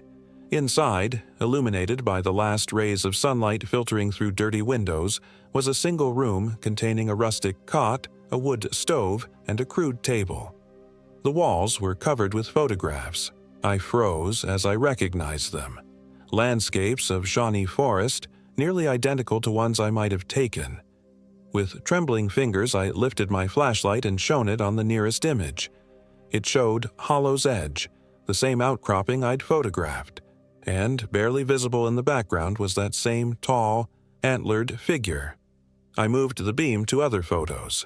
Each contained the same hidden presence, gradually moving closer to the camera in sequential shots, and beside each photo was a name, date, and what looked like a final journal entry. David Jones, 2013. I can hear him outside the cabin now. The door won't hold. If anyone finds this, don't look for me. Run. Laura Adams, 2019. The antlered man speaks to me in dreams now, says I'll become part of the forest, part of him. The trees have eyes here. Robert Johnson, 2010. I understand now. The forest needs guardians.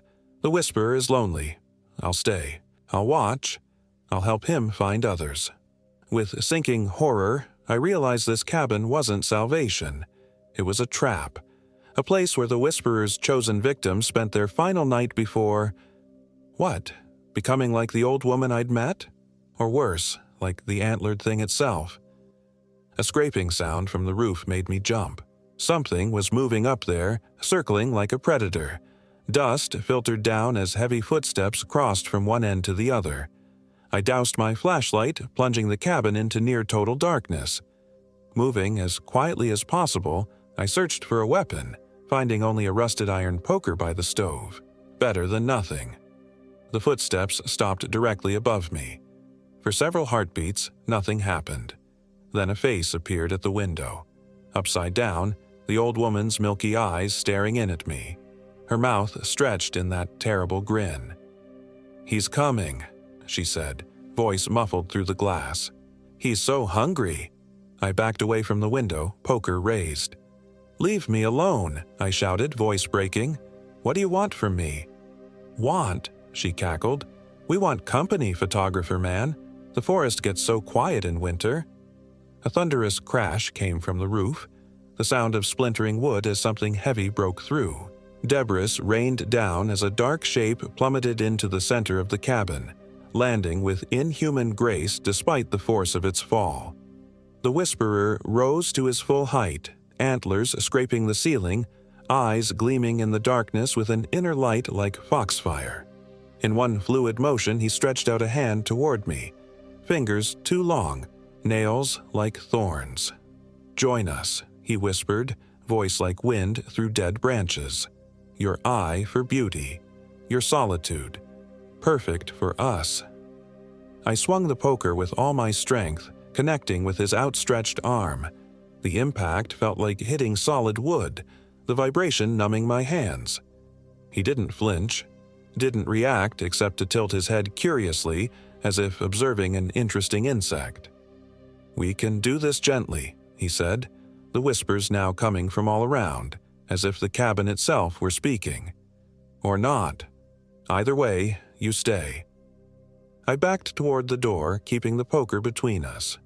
"I'm leaving," I said, trying to sound firm despite my terror. "Stay back." His laugh was like branches breaking under ice. "There is nowhere to go. The forest is me. I am the forest." As if in response, the wood of the cabin began to groan and shift.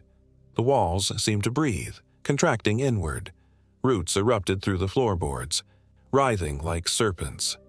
I turned and yanked the door open, only to find the old woman standing there blocking my escape. Behind her stood other figures, gaunt, silent people with blank eyes and skin that seemed to be slowly transforming into bark. I recognized some of their faces from the photographs on the wall. With a desperate cry, I charged forward, shoving the old woman aside with strength born of pure terror. I broke through the line of silent watchers and limped into the night, each step on my injured ankle a fresh explosion of pain. Behind me came sounds of pursuit. Not running footsteps, but a terrible scuttling, like something moving on too many limbs. The whispers rose to a howling chorus that seemed to come from the forest itself. Join us, join us, join us. I stumbled through the darkness, the meager light of the quarter moon barely penetrating the canopy. Trees loomed like sentinels, branches reaching for me. More than once I could have sworn the ground shifted beneath me, directing me back toward the cabin, but I fought against it, forcing myself forward. I don't know how long I ran. Hours blurred together in a nightmarish haze of pain and fear. My ankle had swollen to twice its normal size, and each labored breath felt like inhaling fire. When dawn finally began to lighten the sky, I found myself at the edge of a swift-flowing creek. Turkey Creek, it had to be. If I followed it downstream, it should lead to more traveled areas of the forest. I splashed across, hoping the water might confuse whatever was tracking me. On the far bank, I paused to rest against a boulder, the first moment I'd stopped moving all night. That's when I saw it, on the opposite shore, standing motionless among the trees, the antlered figure. He made no move to cross the water, just watched me with those ancient, hungry eyes. Summoning my last reserves of strength, I turned and limped downstream, following the creek's winding path. The forest began to thin, the trees younger, less twisted. I started encountering trail markers, signs of human presence. Hope surged through me as I recognized my surroundings. I was approaching the main trail that led back to the ranger station. I might actually survive this. A final glance over my shoulder showed no sign of pursuit. Perhaps there were boundaries to the Whisperer's domain, lines he couldn't or wouldn't cross. I reached the ranger station just after noon, collapsing on the front steps. The same ranger, Frank, found me there, dehydrated, ankles swollen to purple, clothes torn and dirty. "Jesus, son, what happened to you?" he asked, helping me inside. I told him everything: the whispers, the antlered man, the cabin of photographs, the old woman. With each detail, his weathered face grew graver. When I finished, he was silent for a long moment. Then he sighed deeply. "You're not the first to come back with such stories, though most don't come back at all." He poured me coffee with shaking hands. "There's a reason the eastern portion of Turkey Creek is off limits, despite what your map might show. The Forest Service quietly closed it years ago after too many disappearances." "Then why didn't you stop me?" I demanded, anger momentarily overcoming my exhaustion. Frank looked away. "I tried to warn you, didn't I? But we can't enforce it. Not enough rangers. Besides," his voice dropped, "those who are meant to find the Whisperer always do, no matter what paths they take." A chill ran through me. What is he? Something old. Something that was here long before there were rangers or trails or maps. Frank's eyes met mine. The indigenous people who lived here called him Kukumthena, the Watcher in the Woods. They left offerings to appease him, respected his boundaries. "But he let me go," I said, puzzled. "Why would he chase me all night? Then just stop?" Frank's expression was unreadable. "Did he? Let you go?" Before I could respond, he nodded toward my camera bag. "Those photos you took, mind if I see them?" With trembling hands, I retrieved my camera and turned it on. The screen remained black. Dead battery, I assumed, until I tried changing it. Still nothing. The camera that had been functioning perfectly just yesterday was now completely lifeless. "That happens," Frank said quietly. "Any pictures of him never seem to survive. Electronics fail, film gets exposed, memory cards corrupt." He stood abruptly. "I'm calling you an ambulance for that ankle. You should get some rest." As he walked to the radio, I noticed something I hadn't before. A slight stiffness to his gait, an unnatural angle to his joints, and, just visible at his collar, what looked like rough, bark-like patches on his skin. "Frank," I said slowly, a new horror dawning, "how long have you been a ranger here?" He paused, back to me. "Longer than you'd believe," he said softly. Then he turned, smiling a smile that was just a bit too wide, eyes reflecting the light oddly. "But don't worry, you're safe now. The Whisperer doesn't need you anymore." "What does that mean?" I asked, voice barely above a whisper. Frank's smile widened further. "He marks those he wants, but he doesn't always take them right away. Sometimes he just establishes a connection, a way back into their thoughts, their dreams."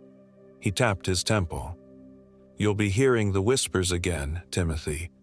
Maybe not today, maybe not tomorrow, but someday.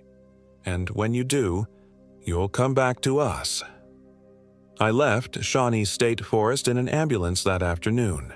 My story dismissed as the ravings of a man suffering from exposure and injury. The doctors suggested I'd experienced hallucinations brought on by dehydration, possibly compounded by toxic spores from wild mushrooms. I tried to forget the whole incident, to bury myself in work and the routines of normal life. I got treatment for my ankle, which healed slowly but completely. I even started dating again, reconnecting with an old friend who'd always had feelings for me. Life returned to normal, mostly, except for the dreams. Dreams of ancient trees and antlered figures, of whispers calling me back to the forest. And sometimes, catching my reflection in a window or mirror, I see something different staring back, something with eyes too old for my face, skin beginning to roughen like bark. Last week, I found a small circle of stones on my kitchen table when I woke up. I have no memory of arranging them. Yesterday, I caught myself whispering someone else's name as I photographed a local park. Sarah Rodriguez, over and over, though I've never met anyone by that name. Tonight, I'm packing my gear for another trip to Shawnee. I've told my girlfriend it's for a follow-up assignment, to capture the winter scenery. But the truth is, I can't resist the pull any longer. The whispers have grown too loud to ignore.